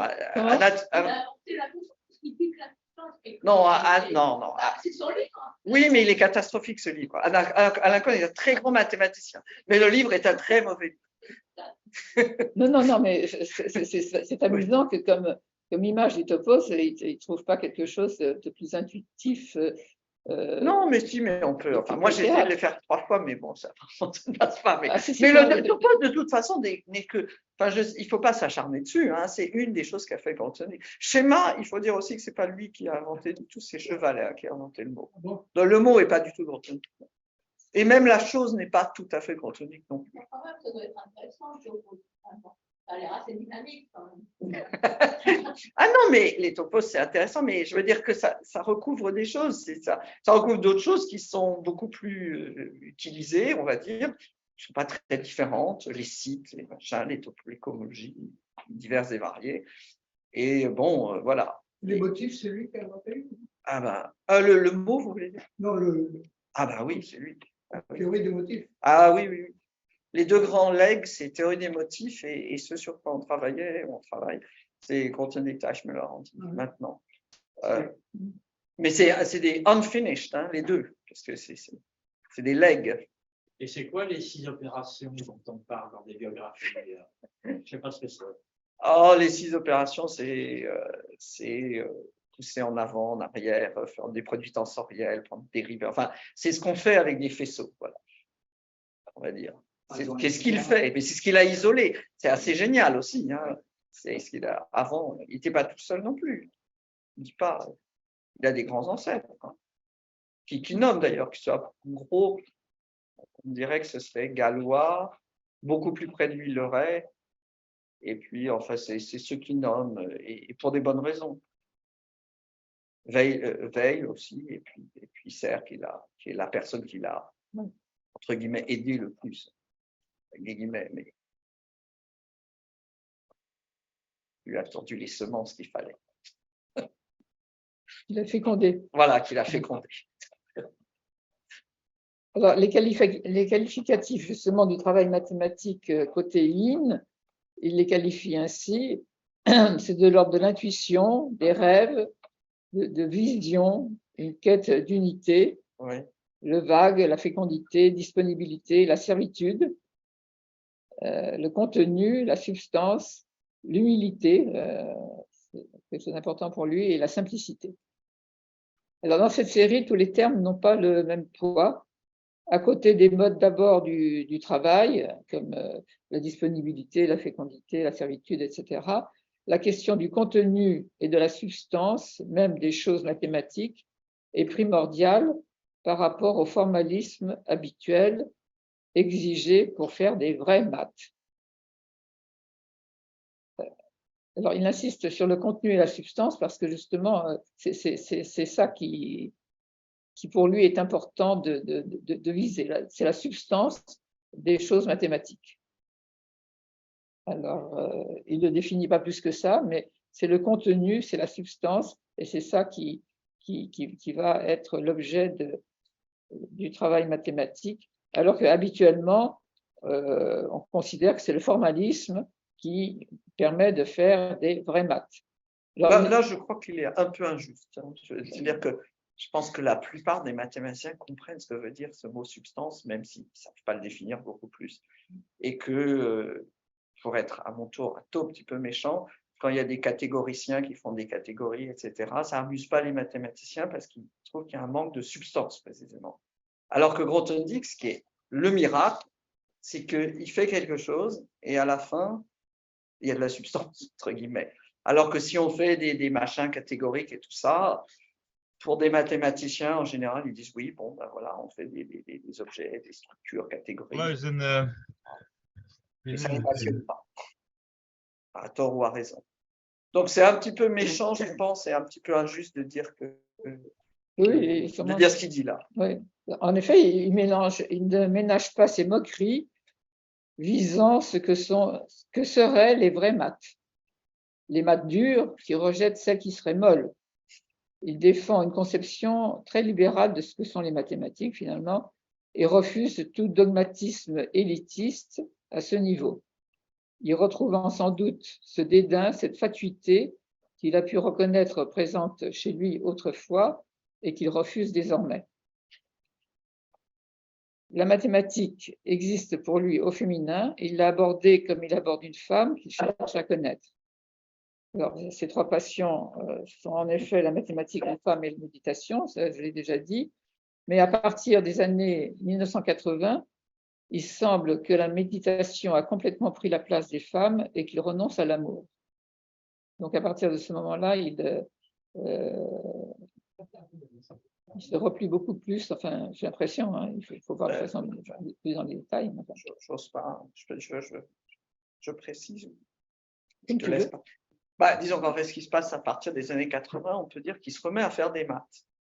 Et il a laissé des manuscrits extraordinaires. Et comme j'avais dit, c'est le moment où il change complètement, comme il dit, le temps des tâches pour moi est terminé. Et il fait des mathématiques très différentes, de manière très différente, à partir de 80. Mais en 80, c'est-à-dire, oui, 4-5 ans après avoir découvert la méditation, il se pose énormément de questions parce qu'il dit, est-ce que je refais des maths par vanité ou par de nouveau une espèce de yang qui revient? Ou est-ce parce qu'il dit, moi, je pourrais continuer à méditer toute ma vie et je pourrais travailler la méditation, etc. Et pourtant, je suis, c'est une sorte de forme d'addiction. Les maths reviennent me chercher et il en refait. Et il a écrit des manuscrits, quelques manuscrits qui sont extraordinaires, c'est sur lesquels on a travaillé. Enfin, après, encore une fois, le mot travail, là, ça veut dire pas faire de l'exégèse, mais continuer. Et j'aime bien l'image de quelqu'un qui aurait un hélicoptère, je sais pas, un hélicoptère, c'est pas assez poétique, hein, un oiseau, un aigle, voilà, quelqu'un qui est comme ça et dit, ben, allez par là, je crois que j'ai vu quelque chose. Et il vous dit ça, c'est tout. Après, vous allez par là où vous n'êtes pas comme lui, mais pas à la même altitude, mais vous essayez d'y aller, y compris à la machette, en un sens, puisqu'il y a de la jungle. Mais c'est à partir de 80, mais il se pose beaucoup. Là, à ce moment-là, il se pose beaucoup. Il a vraiment un problème de conscience, savoir pourquoi, finalement, il ne s'en tient pas à la méditation. Pourquoi, finalement, il revient faire des mathématiques de manière un peu... C'est très joli.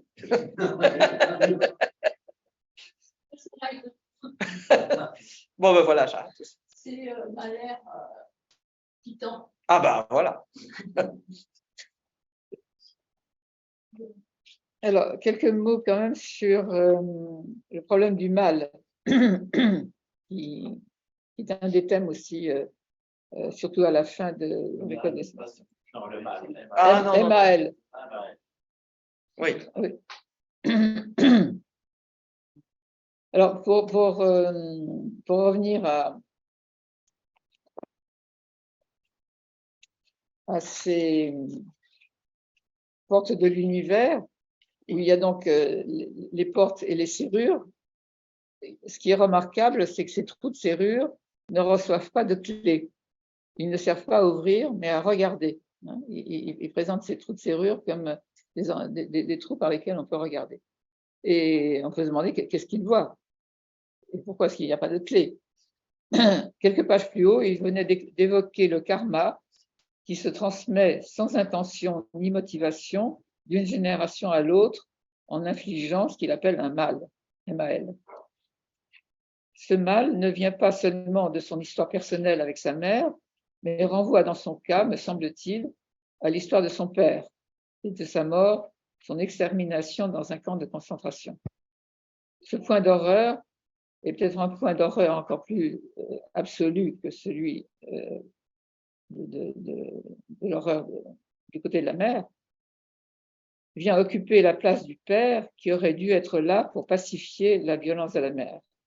Il y a ce point de réel dont il lui faudra se protéger au long de son existence. La répétition de violences gratuites qu'il a rencontrées dans sa vie, il a réussi à la désamorcer, dit-il, en retraçant les moments traumatiques de son enfance. Je le cite, « Pour le désamorcer, il aura fallu d'abord que je remonte à sa racine et que je parte sur les traces de ces jours et de ces nuits oubliées et lourdes d'angoisse, quand ma mère est devenue soudain, mystérieusement et inexplicablement une étrangère, hostile et redoutable. » Ça, c'est page 1120.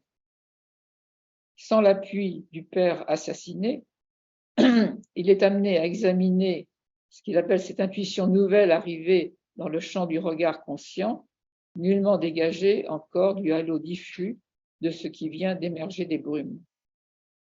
Donc ça, c'est du côté méditation, si on peut dire. C'est quelque chose qui s'est dégagé du halo diffus de ce qui est des brumes. Une perspective nouvelle sur la violence venait de s'instaurer quand un recouvrement mathématique s'impose. Il vient d'écrire ça quand il continue en disant « En écrivant ces lignes, s'est imposé à moi la comparaison avec les conjectures standards sur les cycles algébriques que j'avais présentées au colloque de Bombay en 1968. » Ça, c'est intéressant. C'est intéressant. La superposition du souvenir d'un vécu traumatique et d'une avancée mathématique majeure montre que chez lui, le symbolique a la même valeur que le réel. Dans les portes de l'univers, il affirme clairement que ces groupements de couples signifiants ont une valeur aussi universelle qu'un énoncé mathématique. La sémantique des couples d'opposition n'est pas du semblant. Il peut même arriver qu'on se trompe, tout comme on peut se tromper en mathématiques. Nous pouvons appréhender cette réalité yin-yang comme celle des choses mathématiques. C'est sa conviction. Ce que je sais, je le cite, ce que je sais sans aucune nuance de doute, c'est que ce que je présente ici est substantiel. On retrouve la notion de substance. Et que cette substance ne saurait être affectée par des erreurs de détail. Page 1155. 1155. Cette substance ne peut être dite telle qu'elle, mais dans une langue de parabole. Grothendieck ne parle pas de métaphore, il n'emploie jamais le terme de métaphore, mais de parabole. une langue qui remonte à l'enfance, et on va le voir, qui ressemble à ce que Lacan appelait la langue.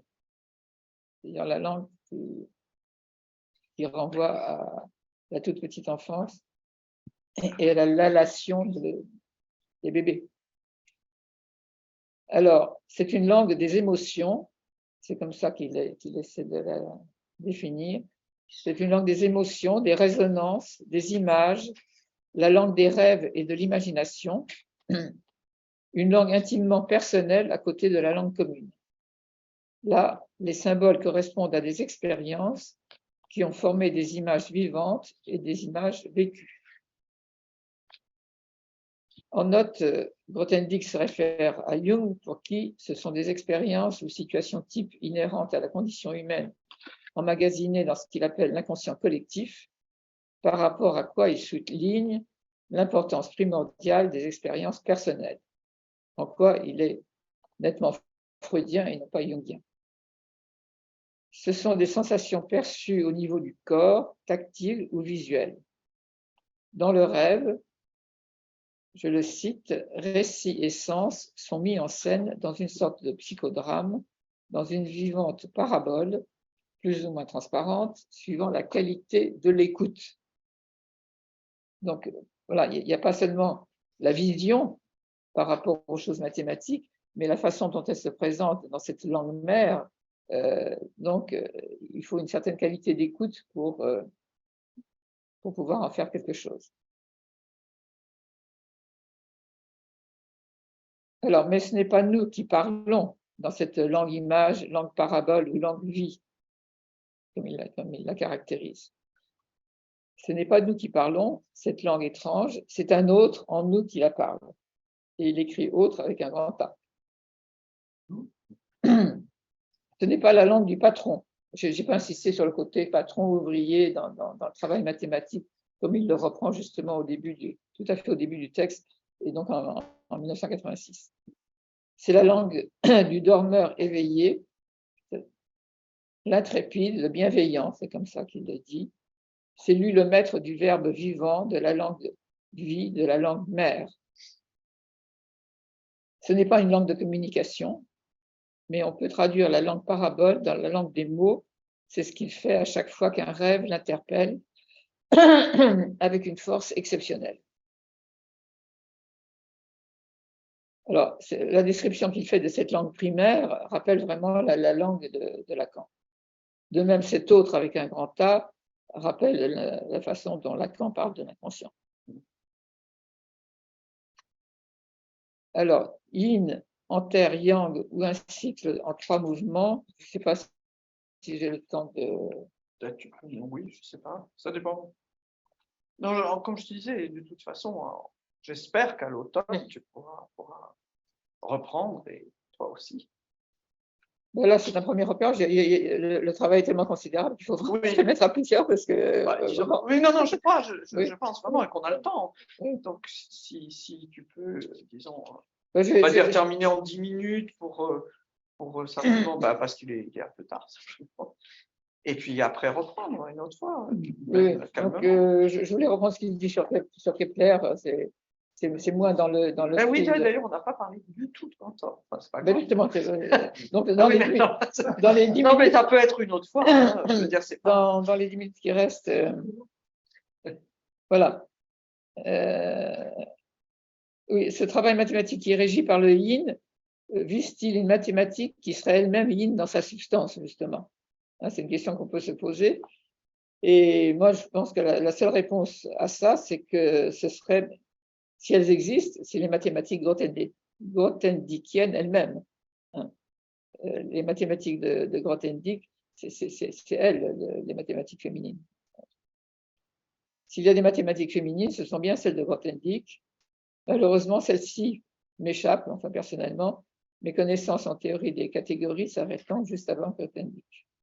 Oui, dans une vie antérieure, j'ai fait des mathématiques et j'ai fait une thèse 3e cycle sur l'algèbre des catégories, mais c'était juste avant que l'enseignement de Grothendieck apparaisse à l'université, enfin en dehors de l'IHES. Alors, c'est là que le rapprochement avec Cantor peut nous permettre de tirer notre fil conducteur un peu plus loin. A priori, tout les sépare, au-delà du petit siècle qui les sépare, le siècle de distance entre eux. L'existence bourgeoise et familiale conforme à son temps de Cantor, le fait qu'il n'ait pas d'élèves, mais qu'il a eu des ennemis comme des admirateurs et qu'il garde des distances les uns comme les autres, car le succès lui est plutôt insupportable. Alors que Grothendieck décrit des relations mathématiques proches et intenses avec ses prédécesseurs et maîtres d'une part, c'est le côté récolte, par rapport au maître, si on peut dire, et avec ses élèves d'autre part, qui est le côté semaille de l'autre. Sa vie est beaucoup plus chaotique et solitaire que celle de Cantor, qui est entouré d'une famille présente et protectrice dans ses moments les plus difficiles. Malgré tout, ces deux génies des mathématiques ont bien des points communs. Grothendieck présente ce qu'il appelle trois attracteurs Young dans les mathématiques, telles qu'elles se présentent habituellement. Alors, ces trois attracteurs Young sont l'abstraction, la précision et la structure. Ceci au détriment de la phase yin, de plonger dans le vague et les brumes qui permet d'y trouver du nouveau. Cette phase yin préliminaire est pourtant essentielle et il n'en a jamais fait mention dans les livres et articles mathématiques. Il se plaint de cela, comme s'il y avait quelque chose de honteux à en parler. Ça, vous le trouvez page 1228. Cantor est un des rares mathématiciens à avoir justement introduit comment il était arrivé, presque malgré lui, à ces nombres transfinis. Il s'en excuse même pour le côté de ce que Cavaillès, de son côté, appelait transgression, c'est-à-dire que par rapport à ce qu'on admettait de l'infini en mathématiques, ce qu'apporte Cantor est effectivement tout à fait révolutionnaire. Et ce qui est plus étrange, c'est que Grothendieck ne fait aucune mention de cet explorateur de l'infini, qu'est Cantor, quand il insiste sur le fait que depuis la nuit des temps, c'est le limité et l'illimité, l'infini, qui est au centre du mouvement immémorial entre le vague et le précis, entre l'inconnu et le connu. Alors, Cantor, lui, n'a pas reculé devant la reconnaissance du cheminement de ses découvertes et il n'hésite pas à les exposer, d'autant plus que le dépassement toujours plus loin dans la suite des nombres le mène à des considérations topologiques tout à fait inédites sur le continu. La topologie est un autre point commun à nos deux mathématiciens. C'est là qu'une intuition qui n'est plus seulement géométrique est nécessaire, que le yin, me semble-t-il, l'emporte sur une stratégie yang, souvent présentée dans des métaphores guerrières, d'attaque d'un problème, par exemple. Dieudonné caractérisait l'intuition fondamentale de Grothendieck comme sortir les ouverts de l'espace. Et en effet, la topologie de Grothendieck définit des ouverts qui ne sont plus dans l'intuition d'un continu à la Cantor. Cantor avait fait faire des avancées tout à fait considérables sur ce qu'on appelait le continu à son époque, et Grothendieck va sortir la notion d'ouvert topologique classique de l'espace.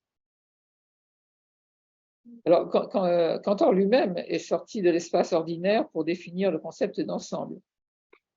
Un ensemble était d'abord un ensemble de points sur la droite, possédant certaines propriétés topologiques, et c'est par un effort d'abstraction considérable qu'il est arrivé à la définition la plus générale d'un ensemble qui peut réunir des objets les plus épars.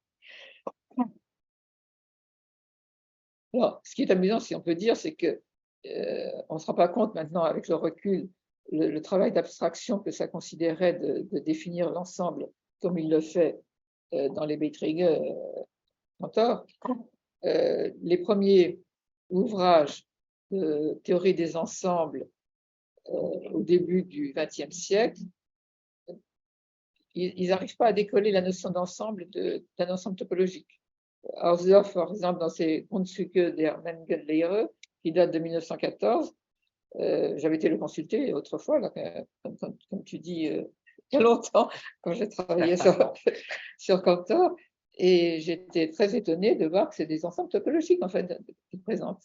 Donc, la notion de topologie collait à la notion d'ensemble et chez les époux Young en Angleterre, The Theory of Sets of Points de 1906, pareil, c'est des ensembles de points. Ce n'est pas la notion d'ensemble que Cantor a extrait de façon complètement abstraite. Alors, pour m'arrêter sur Cantor, je vais simplement vous lire ce que Dieudonné donc, il avait un art comme ça de caractériser la position intuitive de Grothendieck en disant sortir les ouverts de l'ensemble. Et pour Cantor, voilà ce qu'il disait. Pour un mathématicien du milieu du 19e siècle, la droite réelle ou encore le continu, comme on disait alors, était conçu comme un monolithe avec toutes ses propriétés à la fois. Il a fallu l'esprit puissamment original de Cantor pour nous apprendre à y voir la droite en tant qu'ensemble, caractérisée par son nombre cardinal, la droite en tant que groupe, la droite en tant que corps, la droite en tant qu'ensemble ordonné, la droite en tant qu'ensemble topologique et la droite en tant qu'ensemble mesuré. Donc là, vraiment, Dieudonné salue le génie de Cantor d'avoir vraiment extrait toutes ces propriétés et les avoir explicitées à partir de sa définition des nombres réels. Donc ça a été le premier étape géniale de Cantor autour de la question de la topologie des nombres réels et du continu. Ensuite, il a fait le pas des nombres transfinis. Il représente un saut considérable également. Et en troisième lieu, dégager de façon abstraite la notion d'ensemble de la façon la plus générale possible. Donc, on peut dire que Cantor est vraiment tout à fait génial pour ces trois points-là et pour bien d'autres. Il a introduit des notions topologiques nouvelles de son époque. Voilà. Et donc, c'est pour ça qu'on peut les mettre tout à fait en parallèle. Grothendieck, c'est un siècle plus tard, donc c'est un contexte complètement différent, mais je pense que ce serait intéressant aussi de faire une chronologie, effectivement, de ces découvertes mathématiques et de voir en quoi ça pouvait se conjuguer avec sa position personnelle Oui, c'est ça que c'est. Dans sa vie. Bon, eh bien, écoute, on va t'applaudir.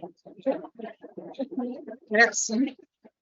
Et comme on dit, ce n'est qu'un au revoir. C'est-à-dire qu'effectivement, il y a beaucoup à faire.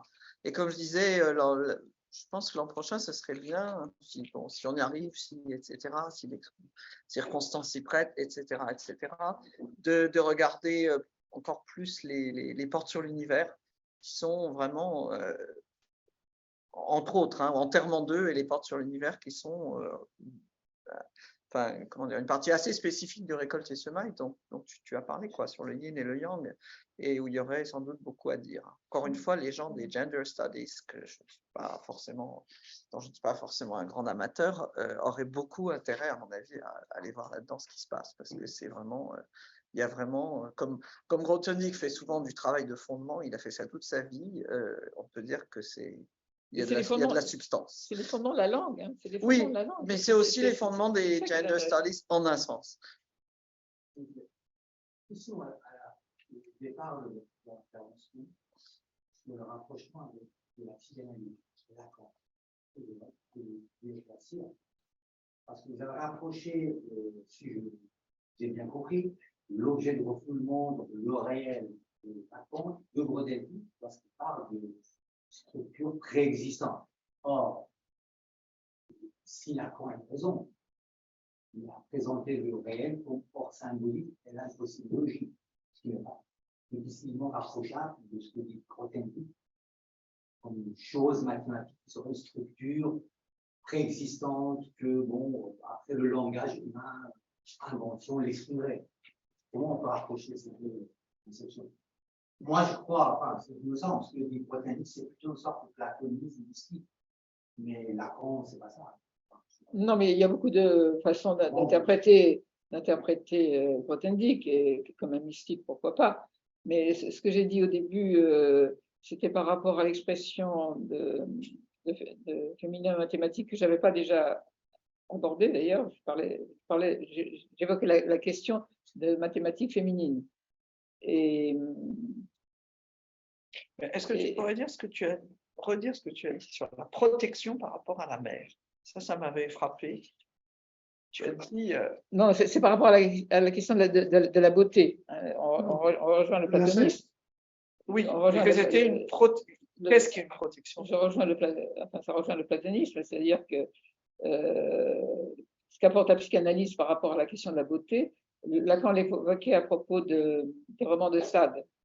Il trouvait ça étonnant que les héroïnes, avec tous les sévices qu'elles subissaient, étaient toujours pimpantes, fraîches et jolies. Après une séance dure. Et donc, l'idée que la façon dont l'être humain, je veux dire les choses vraiment, considère la beauté, c'est pour Lacan un dernier rempart contre l'horreur de la jouissance de la mère. Et ça, c'est un point de réel inabordable, c'est le refoulement originaire. Et donc, c'est ça que j'ai évoqué au début comme réel. Alors, évidemment, ce réel est hors symbolique, puisque c'est un point de refoulement originaire et dont on ne peut rien dire. Et Grothendieck, il tourne autour de ça. C'est ça qui est très intéressant du point de vue psychanalytique. Il ne parle jamais des mathématiciens, des femmes mathématiciennes. Très peu. Dans la vie, si, mais dans Paul Tessin. Je veux dire des mathématiciennes connues. Là, il paraît qu'il parle de Michel. Il parle de Leila Schneps. On a beaucoup de lettres, oui. Oui, mais bon. Non, sinon, dans Récolter Semailles, non, il parle. Il a eu comme élève, il a eu Monique Hakim et il a eu. C'est ça dont on parlait l'autre jour, Michel, dont le mari est un Michel aussi. Michel, oui, zut. Non, pas Audin. Mais c'est fou, ça. Non, mais ça, c'est intéressant. Hein. Pourquoi je ne me souviens pas de ce mot alors? Je ne connais que lui. Reynaud. Oui, voilà. Oui. Il y avait un couple, Michel Reynaud et Michel Le Reynaud. Alors, il paraît que Michel Le Reynaud, il fait les louanges dans Récolte des Semailles. Oui, mais enfin, il n'en dit pas grand-chose. Michel Reynaud. Je n'ai pas trouvé le passage. Hein. Non, en plus, moi, je n'ai pas trouvé, mais enfin, il n'en dit rien. Hein. Je veux dire, c'est quelqu'un qui a fait sa thèse avec lui, qui a fait une excellente thèse et puis qui a fait autre chose après. Donc, c'est pas. Monique Hakim, il en dit peut-être un petit peu plus. Mais enfin, non, il ne dit rien. Non, il ne dit rien. Il a eu effectivement au moins, je dis 2, mais probablement 3 élèves femmes, je pense. Au moins 2. Oui, la série des élèves dont il se plaint, il n'y a qu'une femme. Alors, on n'a pas parlé non plus aussi de la longue parabole ou métaphore avec le Nouveau Testament, puisqu'il est Jésus et il y a 12 élèves et il y a toute une histoire. Ça, c'est un autre texte aussi. C'est autre chose, oui, c'est autre chose. Mais enfin, le Nouveau Testament, comme on dit, est extrêmement présent, de ligne étant évidemment l'apôtre Jean. Ça, c'est. Il n'y a aucun doute là-dessus. Mais est-ce qu'il y a des faits réels en même temps? Oui, voilà, à la fois Jean et Judas. Donc ça complique la chose. Dans sa haine contre Deline, contre Verdier, est-ce que vraiment ils l'ont enterré, ils lui ont piqué? Ils n'ont jamais pris son corps. Est-ce que c'est vrai tout ça? C'est très compliqué. On ne peut pas dire qu'il a. C'est pas de l'ordre du fantasme. Ah bon? Mais par exemple, il était très généreux avec les noms. Et donc, je ne sais pas, nous on dit les catégories tanakiennes, la dualité de Verdier, etc. Et en fait, à chaque fois, on pourrait ajouter Grothendieck. Les catégories devraient s'appeler Krein, Tanaka, Grothendieck. La dualité devrait s'appeler de Verdier, Grothendieck, etc. Donc, voilà. Bon, il y a d'autres choses comme ça. Et puis, il dit que Deline n'a pas fait ce qu'il aurait pu faire, qu'il a eu sa médaille, une misérable médaille Fields, etc. Enfin, il y a énormément de choses qu'on peut dire. Il y a une base réelle quand même. Il y a une base réelle, oui. Il y a une base réelle. C'est pas entièrement, non, il n'a pas tout inventé. Après, tout est discutable. Si vous demandez aux intéressés, ceux qui sont encore en vie, alors, il y en a très peu d'ailleurs, non, mais beaucoup de gens sont plus là, en fait. Oh, il y a aussi alors, juste pour dire, il y aura une deuxième édition, parce que là où il s'est fait complètement rouler dans la farine, on peut dire, c'est avec l'affaire Meyprout.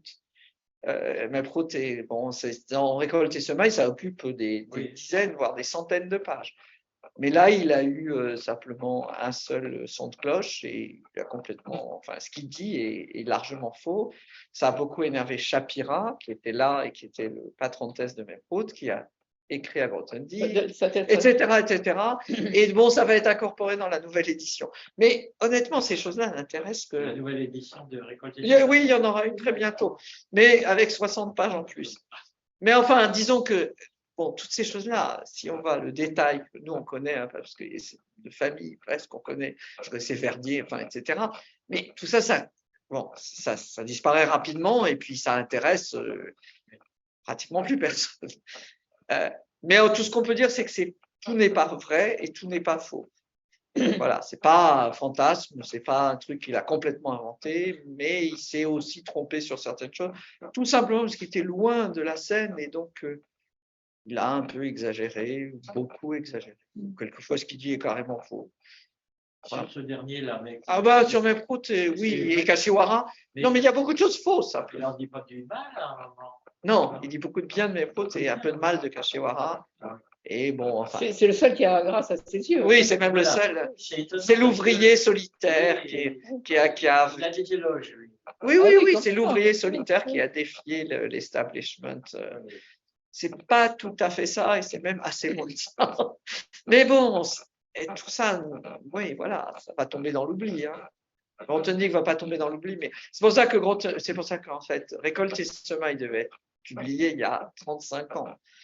Mais il a refusé, il était évidemment vivant, il a refusé toute coupure parce que, comment il s'appelle, l'éditeur du moment, Christian Bourgois. Christian Bourgois voulait le faire avec des coupures pour d'abord ne pas trop insulter des gens qui étaient là, parce que c'était un peu toujours délicat, et puis aussi couper des choses qui n'intéressent pas 30 mathématiciens dans le monde. Alors bon, mais en fait, il a tout refusé. Il a dit ou vous publiez tout, ou vous publiez rien. Et là, Gallimard s'est plié à ça, alors que Grothendieck est mort depuis 2014. Mais ils ont tout publié. Ce qui, d'une certaine manière, n'est pas totalement nécessaire, parce que vous avez des centaines de pages que, très honnêtement, bon, voilà. Je pourrais souvent commenter chaque page, mais ça n'a aucun intérêt, quoi. Savoir si un tel a vraiment dit ça tel jour. Il y a Chevalet qui est très bien vu aussi. Chevalet est presque le seul ami. Non, mais c'est le seul ami. On peut dire que c'est même le seul ami mathématicien. Il n'en a pas eu d'autres. Mais il a milité avec lui dans Vivre sur Vivre. Il y avait 3 personnes. Il y avait lui, et comme mathématicien, il y avait aussi Pierre Samuel, qui était dans Vivre et Survivre, et qui n'était peut-être pas un ami de Grothendieck. Oui, au même titre que Oui, mais bon, Gage est beaucoup moins mathématicien, on va dire. Si, mais bon, il était moins, on va dire, moins mathématicien. Mais dans Bourbaki, des vrais, il y avait Samuel, il y avait lui, et alors Godement, non, je ne crois pas qu'il était dans Vivre et Survivre. Je ne pense pas. Godement, je ne suis pas sûr. Léla saurait, mais je ne sais pas. Vivre et Survivre, aujourd'hui, il faut avouer que c'est très ennuyeux à lire, parce que c'est les choses de ces années-là. Alors bon, il y a des choses un peu amusantes parfois, mais évidemment. En synthèse, qu'est-ce qu'un psychanalyste ou une psychanalyste pourrait conclure sur le cas Grothendieck? Je crois que c'est trop tôt. Non, parce que je cherche un… C'est pas un cas, c'est un mathématicien. Non, l'analyse en groupe. Non, mais là, je me suis refusé à l'aborder comme un cas clinique. Ça n'aurait pas beaucoup d'intérêt. Non, et puis il y a, pour être honnête, il y a énormément plus de matériel que ça. Récolte et Semailles n'est qu'un texte qui est public, mais il y a énormément d'autres choses. Oui. Là, on se contente à Récolte et Semailles. Donc, Oui.